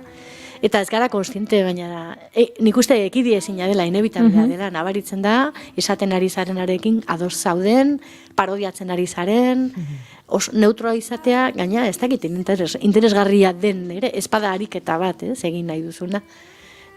Nabaritu behar da, zure ikuspuntua. Bai, azkenean ipuin kontalariok esaten dugu, ez da guk bizitza kontatzen dugula, ez da bizitzan, gure bizitza errealetan, gure eguneroko horretan unkitzen gaituzten gauza kontatu nahi ditugu, ezerosotasuna sortzen diguten horiek, ez da? Eta ezinbestean, niri konkretuki bada gai bat zeharkatzen hauena, ez da? Eta nire egunerokoan presente dagoen zerbait, nik hori kontatu nahi dut. Ipuin kontalari pila bagaude, bakoitzak ahots propioa daukagu, eta nundi kontatzen dugun oso importantea da, eta nik garbi daukat ikuspuntu hori, ez? Askotan, ipuin saio baterako batzutan deitzen digute, aizu, eukiko dezu saio bat, baloreen ingurukoa, anistasunaren errespetua, desberdintasunaren ez dakiz zer, a ber, oso elegantia naiz, ni oso elegantia naiz irantzuten, eta noski bai, baina batzutan gogoa ematen esateko, eske, lanketa imarka nuke zen edipuinak dira rasistak, dira baztertzaileak, eta dira homofoboak, ez? Eta orduan... Niri ez deitu, barneratuta daukagun zerbait da, gure egunerokoan bizi dugulako, ez da? Orduan, hori gero, holtzan, edo jende aurrian jartzen dugun zerbait da, bai. Ipuin kontalaritzan, zirkuito bakarra dago, ez da? Esango nuke. Ze azken urteetan ikusten ari garena da, adibidez bertsolaritzan sortu dela zirkuito berri bat dela bertso saio feministak. Eta orduan dago bertsolaritza, eta gero bertso saio feministak beste alde batetik. Izan barko luke zirkuito bakar bat, noski, eta gaiak batean eta bestean lantzen diren gaiak, landu, ez da? Bertsolaritza zirkuito ezagit printzipalean. Ipuin kontalaritzan ez hori gertatzen, ez? Da, zirkuito bakarra eta punto. Bueno, ipuin kontalaritzan gaude, ipuin kontalari batzuk deitzen digutenak bakarri martxoa 8an eta zararen 25an. Hori badago. Bai, batzuk badago maguia etiketa hori jarrita, ez da? Ez, deitzen dizute eta eske esan diate badaukazula saio bat ontaz, ez? Gure zorionerako eta gure zoritxarrerako ere, bai. Nahiko genuke urte guztian zehar kontatu, eta nahiko genuke urte guztian zehar presente egon guk kontatzen ditugunak, ez da? Baina era berean egia da baita ere, olako data erritual horietan niretzako, gaur ipuia kontatzea, gaurko egunez, adibidez niretzako da, tribuarekin bat egin, eta nire minak ere hor jartzea ipuinen bitartez, ez da? Beraz, galdera horrela potolo bat, bota behar dugu. Eta galdera potoloa da, zer egin ipuin tradizionalekin? A ber, nire ustez kontatu inberdia. Umek ezagutu behar dute jatorria zein den. Kontatzen diegunean, noski, egin daitezke alako sarreratxoak, alako introduzioak, esan garai batekoa diela, galdetu zeiruitzen ote zaizkien hor agertzen diren jarrerak, pertsonaiak, rolak, aldegia erabili daiteke aitzaki bezala gauza askotaz hitz egiteko, baina nik uste garrantzitsua dela. Gero gaina berez herripuin horiek beste funtzio batzuk ere betetzen dituzte, ez? Era arlo simbolikoetan eta bar. Joitziten badezu psikologoekin askok esango dizuete, berortan tarteka ere kontatzeko, ez da? Baina gero ere egia da tarteka ere ez dela ezer gertatzen, adibidez, gauza txiki bat eginez. Eta da, pertsonaiek askotan ez daukate izenik, eta herripuinetan esan edut, ez da? Eta gainera, izan mutila, izan neska, historia ez du aldatzen, askotan. Olako olako zer bat egin, eta ja, ari zara, nahi gabe, pixkat mamiari heltzen, baina gaurko egunera eta jarrera ez sexista bat erabiltzen, ezta? Zeren, zuk esaten zenun bezala, emakumeok oso ohituta gaude gizonak besterik agertzen ez diren narratologia asko mamitzen, izan ipuina, izan eleberria, izan pelikula, izan komikia nahi dezuna, berdin identifikatu gaitezke, baina badirudi emakumea bakarrik agertu ezkeroia, lan horretan, guretzako dela, eta gizonezkoek, nek, alegia, ez, hau niretzatez, ezin naiz identifikatu, ezta? Orduan, hori bakarrik egin da, sekulako pausua. ematen dela esango nuke. Ikastaro bat egin gabe, gero ere egiten dira ikastaroak, ezta? Eta badaude, nola baiteko manualak, ipuin baten irakurketa egin, da konturatzeko jarrera sexista bat erabiltzen ari garen kontatzeko momentuan, edo ez? Horrelako gidak badaude, leku askotan gaina. Eskuragarri. Adibidez, esan dezakegu, hemen askotan itzen du gure imaginario kolektiboari buruz, ez? Tribu bezala. Esan dezakegu gure imaginario kolektiboa kutsatuta dagoela, edo garbitu behar dela, edo deseiriki behar dela. Ez dakit nola, zeren gainen dago eraikita gure imaginario kolektiboa? Gure realitatearen arabera dago eraikita, ez da azkenean estereotipoen bitartez funtzionatzen dugu, eta ipuiak hori dira, arketipoak erabiltzen dira, simboloak erabiltzen dira, mezuak transmititzeko, ez da. Orduan, simbolo guzti horiek kulturalak dira. Orduan, ipuin kontalarien esku dago, nolabait hori iraultzea ere bai. Orduan, niretzako izugarrizko erantzukizuna hartzen dugu gure gain, ipuin tradizionala kontatzeko. Niretako izugarrizko altxorrak dira. Osa, nik bi aldiz pentsatu gabe mundu guztiari gomendatzen diot irakurtzeko eta kontatu nahi badu kontatzeko ipuin tradizionalak. Noski, izugarrizko lanketa dauka horrek atzetik. Guk damara matzagu urte pila bat kontatzen, eta gaur da eguna oraindik ere, ipuin tradizional bakoitzak aldiro zerbait desberdina esango diguna. Osea, ipuin tradizionalek izugarrizko kapa pila bat dauzkate. Orduan, zerbaitegatik iritsi dira gaur egun eraino, belaunaldi, badaukatelako zerbait irakasgai potente badaukatelako. Orduan, guzti hori kontrolatzea oso zaila da. Baina, horren kontzientzia hartu behar dugu. Orduan, gure esku zer dago, ipuin hoien aurrian, gauza pilo bat, alde batetik, zerbaitek txirriatzen baldin badigu, ipuin tradizional pila bat dago. Ez badigu kontatu nahi, hartu beste bat, eta jazta. Horrek suposatzen digu ezagutza lan bat, ez da. Orduan, alde horretatik, maizuk esaten zenuna imaginarioaren inguruan, gure esku dago, estereotipo guzti horiek hori aldatzea. Adibidez, edertasunari buruz hitz egiten dugunean, printze bat, edertasunarekin, edo alderantziz printzesa bat ere printzearekin maite mintzen danean, ze elementu, ze estereotipo daukagu buruan, ez da? Askotan, imaginatzen dugu printzesa bat esan daia, badator zerrenda bat. Agian esplizitatu behar dugu, eta aipatu beharko genuke printzea maite mindu zala, printzesak egiten zuen erren erakargarri horrekin, edo bere kurba hoiekin, edo hile motxa aipatu indezakegu espreski, edo bere azalaren dizdirarekin maite mindu zan. Ipuin tradizional asko hartzen baldin baditugu, ez dute referentzia fisikorik egiten, elementu fisikorik ez dauka, ez hileru zerik, ez rubia, ez begi urdinak, ez dira aipatzen. Ondoren eraikitako zeu zer da. Ipuin horren gainean eraikitako ikusentzunezko produkto batetik dator.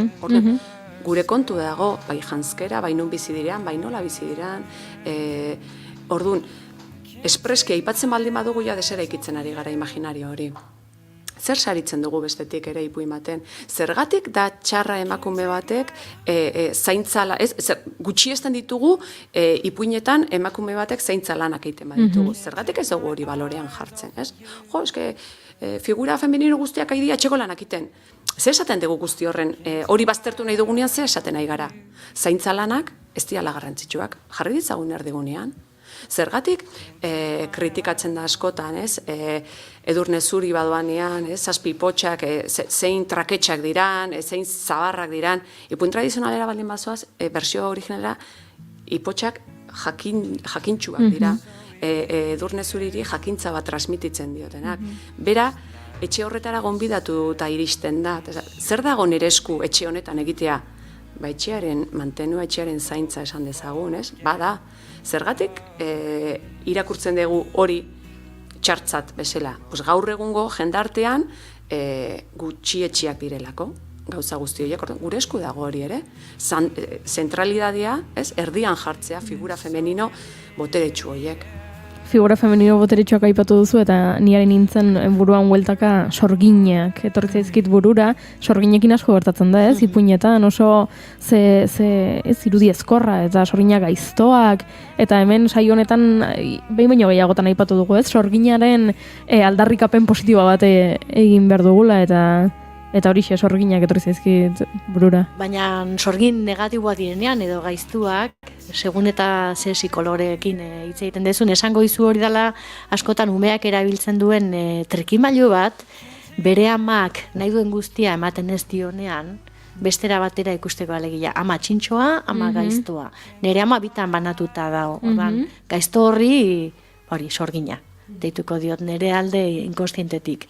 Eta ipuinetan ere, azkenean sorgina hilengo da, edo hilein beharko dugu, alegia, berak ikus dezan ama bakarra dela, bere alde hon eta txarrarekin, baina fantasia askatzailea da ikustea ama gaizto hori desagertarazten duela istorioak, ez? Bueno, hor barrena irakurri duguna. Ze kontalariok ere irakurtzen dugu, haizu. Denda, ez da baitzeitea izango eta entzutea. Nirrikitan galditu naiz beste bertsi hori entzuteko, Bai, bueno, jarraituko du pixkatian, motx-motxa, Azken batean ikusi duzuen utzi dugun. Bota. Vale, aurrera orduan. Esan bezala, Txanogorritxok amantala jantzi eta afaria prestatu zuen zehartzen ari otezen etzekiela, bapo jantzuen. Txanogorritxo, nekatuta egongo zara gaixoa, erantzi arropa eta oean sartu, esan zion otxoak, ez dezagun aztu. Otxoa da, baina amonaz mozorratuta. Eta amantala non jarriko dut? Zutara botan, eska, hemendik aurrera ez baitu zuaren beharrik izango. Eta Txanogorria, zutara botan, eska, hemendik aurrera ez baitu zuaren beharrik izango. Eta gona, eta pololoak, eta galtzerdiak, eta gerruntzea korpinoa da, Eta zapatak, galdetu zion Txanogorritxok. Eta otxoaren erantzuna beti bera zen. Zutara botan, eska, hemendik aurrera ez baitu zuaren beharrik izango. Txanogorritxo, oian sartu, eta alako batean zera ikusi zuen. Amona! Tartetxo hau ja esautzen dugu, Deno batera. Nei erantzun, Zenolako hankaietxoak dituzun. Bueno, igual hau ez duzu espero, hankaietxoena. Bai, Neguan beroago egoteko maitea. Amona! Azesor balda hondiak dituzun. Egurra hobeto garraiatzeko maitea. Amona, zenolako azkazalak dituzun. Azka hobeto egiteko maitea. Amona, haze hortz luzeak dituzun. Nola da, ekipo? Zu hobeto jateko. Oetik altxa eta txukulun, Txanogorritxo gaixoa janen zuen.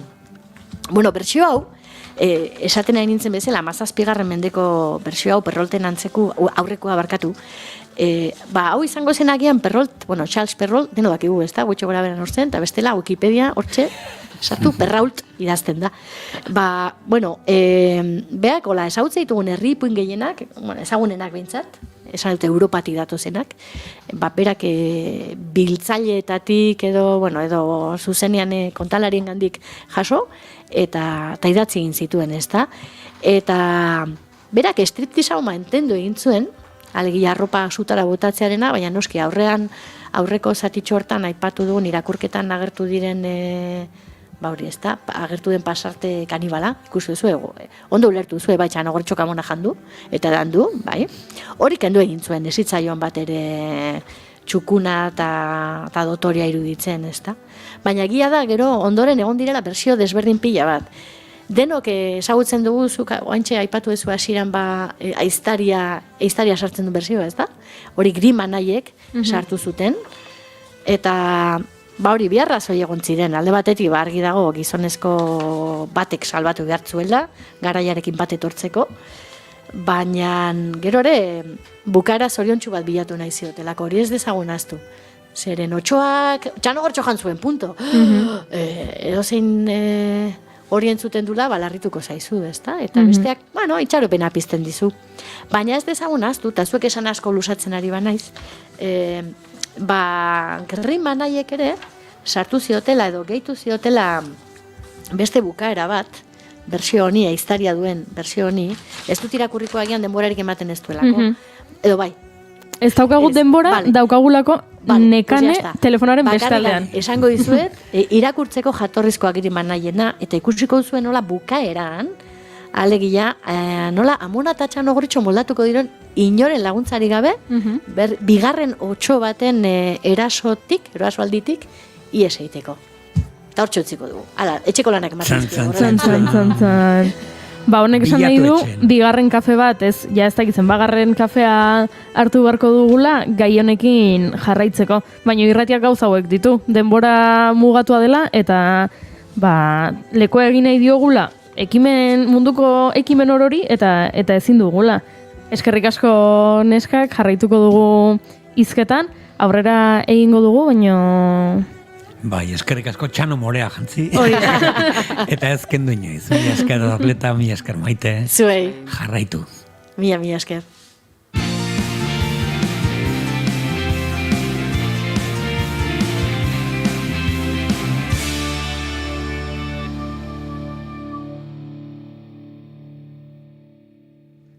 Baina, Mai, kontatuko didazu zer den azitoki topaketa? Bueno, ez dakit nik kontatu behar dut, edo agian nekanek ni baino beto esango du zer den.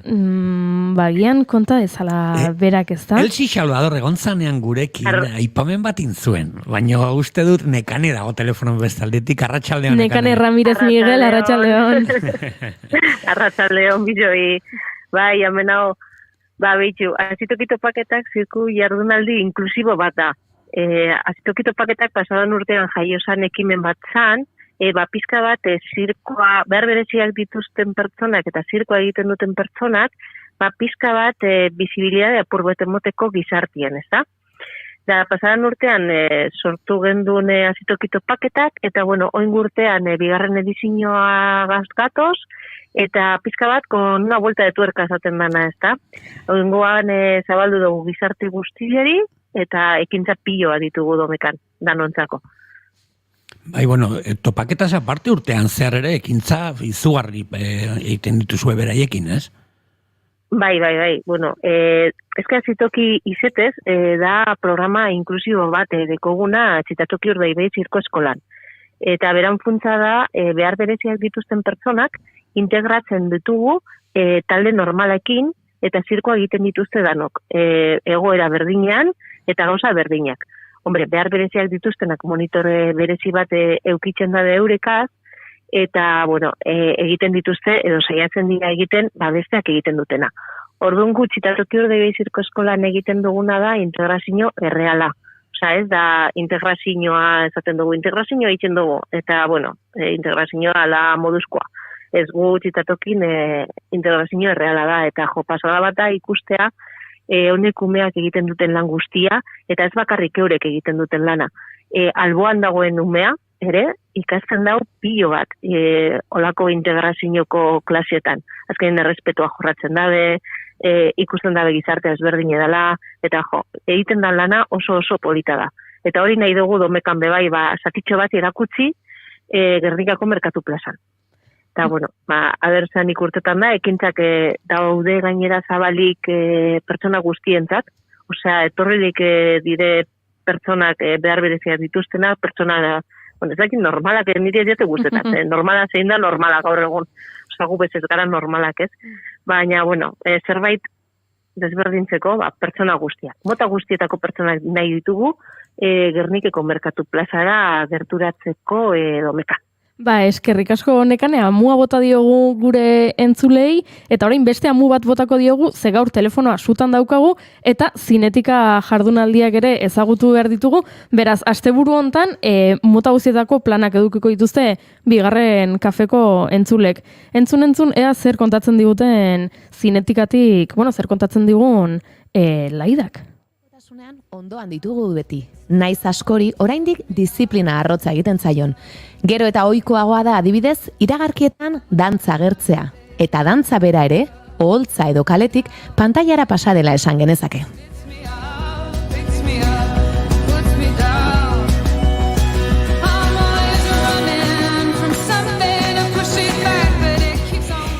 6 edizio pasa dira dagoeneko, 2016 urtean Zinetika jaialdia sortu zenetik. Aurtengoa, 7. izango da. Jaialdiak ikuspegi zinematografiko batetik aurkezten du mugimendua, gorputza eta kameraren arteko harreman anitzak aztertuz. Jaialdi multidisciplinarra da. Dantza, zinema eta teknologia berrien harremana aztertu nahi duena. Gorputz eta makina elkarrekin esperientzia artistiko berrien bila. Jaialdiaren helburuetako bat, artista eta erakundeen arteko nazioarteko zubiak eraikitzea da. Kultur elkartrukea beraztuz.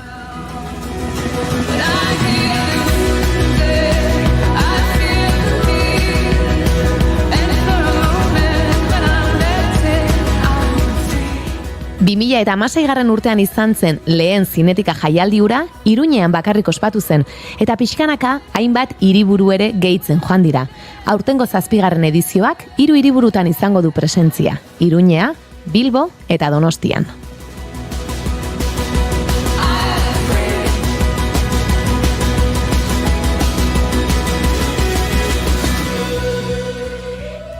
Bertan, bideodantzako proiektuak ikusteaz gain, performance, instalakuntza, masterclass eta tailerrak ere aurki ditzakegu. Dagoeneko 7. edizioak bere bidea hasi du. Azaroaren 18an hasi baitzen Iruñean, eta abenduaren 4 arte iraungo du. Iruñean, azaroaren 18 eta 20 bitarte ospatu zen, Kondestable jauregian.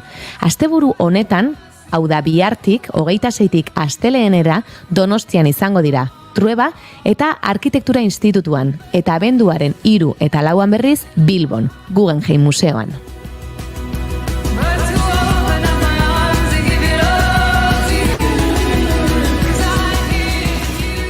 Hau guztia prestatu egin behar da, eta bete-betean dabiltza horretan, baina tarte txiki bat ere egin digu bere zuzendariak. Hemen dugu, Arratsaldeon, Laida Aldazarrieta. Arratsaldeon, Laida. Arratsaldeon. Kaixo. Bai, arratsaldeon. Bete-betean harrapatu zaitugu zerbaitetan, ezta? Bai, sorkuntza batekin nago orain bertan, Arkitektura Institutuan. Aha, Donostian zaude beraz. Bai, Donostian gaude, bai. Bueno, horretan pixka bat sakonduko dugu beranduxio, baina hasteko, nola sortu zenuten 2016 urtean jaialdi hau? Beno, ni kanpoan bizi naiz duela 22 urte. Orduan, Euskal Herrira bueltatzeko gogoekin nengoen, eta pentsatu nuen ideia ona izango litzatekeela bueltatzea eskainiz, ez? Orduan, eskaintza horretan, jaialdi honen ideia bururatzen zitzaidan, eta pentsatu nuen, jendea gerturatzeko dantzaren inguruan, dantza garaikidearen inguruan, ideia polita izan litekeela, zinema eta dantzaren arteko harremana ikertzea. Orduan, jaialdia hasiera batean hasi zen lantegiekin eta zinema proposamenekin, eta gero ja gutxinaka ere performantzak ere sartu genituen. Eta orduan hasiera batean lehenengo urtean Iruñan egin zen, bigarrenean Iruña eta Donostin, eta 3. ediziotik aurrera Iruña, Donosti eta Bilbon. Uste duzu oraindik dantza garaikidea jendeari hurbiltzea, edo jendeari dantza garaikidera hurbiltzea kosta egiten zaiola? Bai, orokorrean bai. Baina, horretan gaude, alduguna egiten, erakusteko ere, dantza garaikidea oso aberatsa dela eta oso desberdina. Orduan batzuetan jendeari gertatzen zaiona da, ikuskizun batera bat joazela, eta behar bada ikuskizun hori etzaile gehiago gustatzen, eta pentsatzen dute dana horrela dela, eta ez dira bueltatzen. Eta saiatzen garena, zinetikan da hainbat ere, hori, dantza garaikidea zein desberdina izan daitekeen erakustea, ez? Horrela, batzuetan joaten baldin bazara antzokira, edo lekuren batera dantza garaikidea ikustera, eta saio hori ez zaizu gustatzen, ez zazula pentsatu urrengoa horrelako izango denik, izan daiteke guztiz desberdina, eta hori bai gustokoa izan, ez? Orduan, Hau da, norbaitek esaten duenean bezala fruta ez zait gustatzen, eta beti pentsatzen duzu, ez zaizu gustatuko agian sagarra, baina marrubiak adibidez, ez dauka zaporea oso desberdina da, edo meloia, edo mangoa. Edo mangoa batean kanpoko edo zein fruta, edo edo hemengoa ere, ez dakit, bai, probatu behar dira gauza desberdinak, eta probatzen dugun tarte horretan, aurkitzen ditugu beti gustokoak ditugun gauzak. Bai, niko goratzen dut, eta uste eta aipatu nuela hemen, dantza garaikideko eskolak jasotzen ditut nik, eta irakasleetako batek lehen egunean aipatu zuen, ikasle berri asko zegoen, eta esan zuen. Ez baduzu inoiz probatu dantza garaikidea, lasai hau gustatzen ez batzaizue. Ze dantza garaikideko irakasle guztiok ez gara berdinak, ez? Probatzen jarraitu zazue, eta kaso nire estiloa etzaizue gustatuko, baino beste batena, bai, orduan mesez ez itxi, ez? Aukerak hori da. Jarraitu probatzen, eta azkenan lotuta dago. Bai. Batzuetan ere pelikula bat ikusten duzu arlo batean, eta ez zaizu gustatzen, baino arlo horretan ere beste pelikula bat ikusita zoragarri eduritzen zaizu, hori gauza bera da, ez? Bai, beraz irekiak egon behar dugu, ezta? Eta gauzak ikusi, probatu, eta... Bai, esan Laida. Guretzan barkatu, ikusmira oso garrantzitsua dela. Azkenean, ikusmira hori berreskuratu nahi dugu jendean, ez? Eta ez dala garrantzitsua ulertzen duzun ala ez, baizik eta nola bizitzen duzun esperientzia hori, ez? Eta zer kontatzen dizun esperientzia horrek zuri. Orduan, joan behar dugu esperientzia hori bizitzera. Bai. Eta nik helburuak lehen aipatu ditut, jaialdiaren helburuak, elkartruke hori, disiplina ezberdinak, nola osatzen duzue programa? Gero aipatuko diguzu agian pixka bat gehiago Donostian zer egongo den asteburu honetan, Bilbokoa ere aipa dezakegu, baina nola osatzen da programa hori guztia? Pelikulen programa deialdi baten bidez osatzen dugu, orduan, deialdia urtero botatzen dugu, edo irekitzen dugu, eta aurten jaso ditugu 1180 pelikula. Eta 1180 pelikula horien artean egiten dugu sailkapen bat. Nola egiten da hori? Ez? Sailkapen hori egiten dugu, pentsatuz, alde batetik, pelikulek kalitatea eukitzea eta baita ere gai desberdinak eukitzea, eta bestaldetik ere, hori, eta ozen den ikusleak, nolabait ikus dezala zein desberdina izan daiteken dantza eta zinemaren arteko harreman hori, eta nolabait, gerozta gehiago, lagundu, ikusleari ere programazio horren barne bidaiatzen, Lan makala ez da, Iruñakoa pasada dagoeneko, zer moduz joan zen Iruñako aurtengo edizioa? Oso ongi, jarduera guztiak bete dira, eta jendea oso kontentu eta pozik atera da, gauza desberdinak ikusi dituzelako eta gustokoak. Orduan, beti zinetikak duen zerbait da beti sorpresa badagoela, eta guri gustatzen zaigula ere, nolabait ikusleari sorpresa hori erakustea, edo eta orduan Iruñean jendea aterazan oso pozik, eta hori, jarduera guztiak bete egin ziren. Orain Donostian gaude, eta larun batean azten da hemen, ea nola ateratzen dena. Konta iguzu, zer dago larun batean?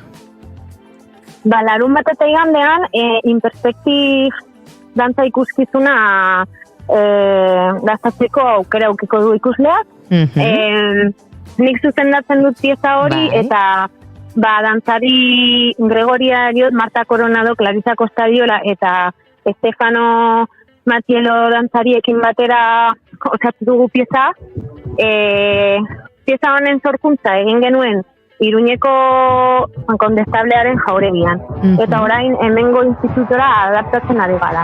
Orduan, Olatz Aldazorok egiten du pieza honen zuzendaritza laguntza, edo, eta musikaria da Juan Maurriza. Orduan, Kondestable jauregian egin genuen obra hori, orain arkitektura institutoan adaptatzen ari gera dantzertiko ikasle batzuekin ere. Eta hau da, dantza eta arkitekturaren arteko harremana jartzen duen pieza bat. Orduan, berreskuratzen dugun dantza edo ikusten dugun dantza, dago beti aterata dantzatzen dugun lekuaren arabera.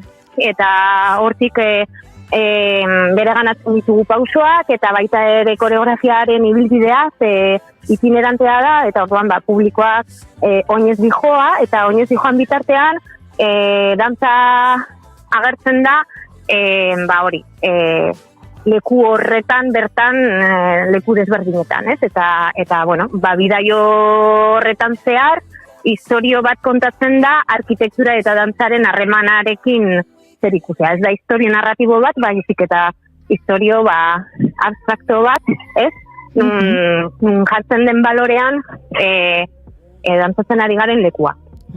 Eta hori izango da, bihar larunbat arratsaldez eta igande goizean, eta izena eman behar da, ezta? Bertaratzeko. Hori da. Bai, baino doainik da. Hori da. Orduan, aukera ezin hobea, zerbait desberdina ikusteko. Zinetikafestival.comen sartuz gero, hor badago programazioan atal bat, aukera ematen duena izen emateko, beraz animatzen dugu jendea, bertaratu dadin. Gainera justu bat zauki genuen hemen arkitekto eta eszenografa bat, eta justu galdetu genienean zer egin nahiko lukeen, aipatu zuen, gustatuko litzaiokela dantza ikuskizun batekin edo zerbait egite, agian harremanetan jarri behar ditugu Laida eta Maia, eta beraien artean, ez dakit, akaso, justu esan duzu arkitektura. Ados, hori larunbat eta iganderako, baina astelenean ere Donostian izango zarete Trueban, film laburrak egongo dira bertan ikusgai. Bai, hori da. Hortxe presentatuko ditugu alde batetik Luna Negra poema bizuala, eta gero gure zinetikaren barnen dugun programazioa. Aha, eta bertan laburmetraiak 3 taldetan bezala sailkatuak daude, ezta? Bai, alde batetik zinetik, dela guk aukeratzen dugun pelikula bat, eta gero ditugu beste bizai, bat open screen da bestea selekzio ofiziala. Selekzio ofizialako pelikulek jaso dezakete sari bat, eta open screenekoak ez, baina, pentsatu dugu ere egon behar zutela jaialdian, duten kalitateagatik. Eta bertan, nazioarteko lanak, leku guztietako lanak ikus daitezke, ezta? Hor esan duzu, 1180 esan duzu jaso dituzuela?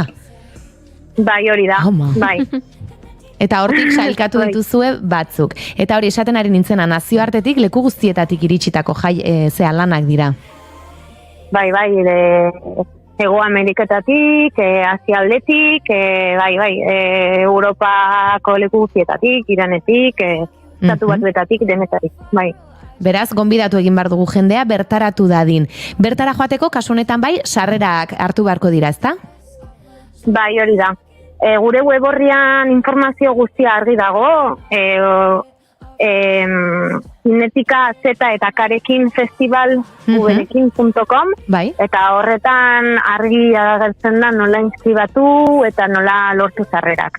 Ados. Oiana, guk junberko dugu, hemen gabiltzagu, saio hasieran koreografia bat egiten dugu, ez dugu aldatu, ez dakitzen bat 200 saiotan agian, eta iakeratu zaigu pixka tristea. Pixkat bai. Agian junberko dugu, ideiak hartzera, inspirazioaren bila, eta gero... Ez da txarra, Akaso bideo bat ere egin dezakegu gero. Eta bidali urrengo urterako. Perfecto. Igual gehiagiari geha. Baina, proiektatu inberda bizitzan. Bestela ez dugu ezer lortuko. Baina ideiena gustatu zait. Inigo ere etorreko da, ezta? Bai. Eta Julen desiatzen egoa. Desiatzen egongo da, dantza egiteko. Bueno, baina ni noizbait izan. Zatoze ere institutora gustatuko zaizue. Bai, nik onartu behar dizut Laida, izen eman dudala iganderako. Baina, ez dakite gero uste dut alko dudala, baina hor nabil gestio batzuk egin behar direla bizitzan, eta baina saiatuko naiz joaten, eta oso kuriosoa iruditzen zait, eta asko gustatu zait esan duzuna, ez, eraikuntzarekin, harreman hori, itinerantea izatea, pentsatzen dutez, leku bakoitzean sortzen den ezberdintasun hori ere bizitzea oso politia dela, eta uste dut ikusle bezala ere hori eskertzen dela, esperientzia bakar hori, eta gogoa daukat ea lortzen dudan. Bai, ze gainera, eraikuntza bakoitzean performance bakarra da, orduan ikusten duzuena leku horretan, ez duzue behin ere gehiago ikusiko. Bai, orduan bizi behar da, hortxe, igandean, goizian edo larunbat atxaldean. Eta gero datorren asteburuan Bilbon izango zarete eta gutxi gora bera plangintza bera izango duzu, egun batean laburrak eta beste batean, in perspective. Performance, bai. Esaten da, ez? Bai. Bai, hori da. Larun batean pelikulak izango dira eta igandean performance. Ba, espero dugu primeran joatea dena, oraindik jarraitu beharko duzu agian lanean, ez? Azken gauzatxoak izten, eta bihar dena prest edukitzeko. Eta placer bat, Laida, ea elkar ikusteko aukera dugun. Bai, bukamua.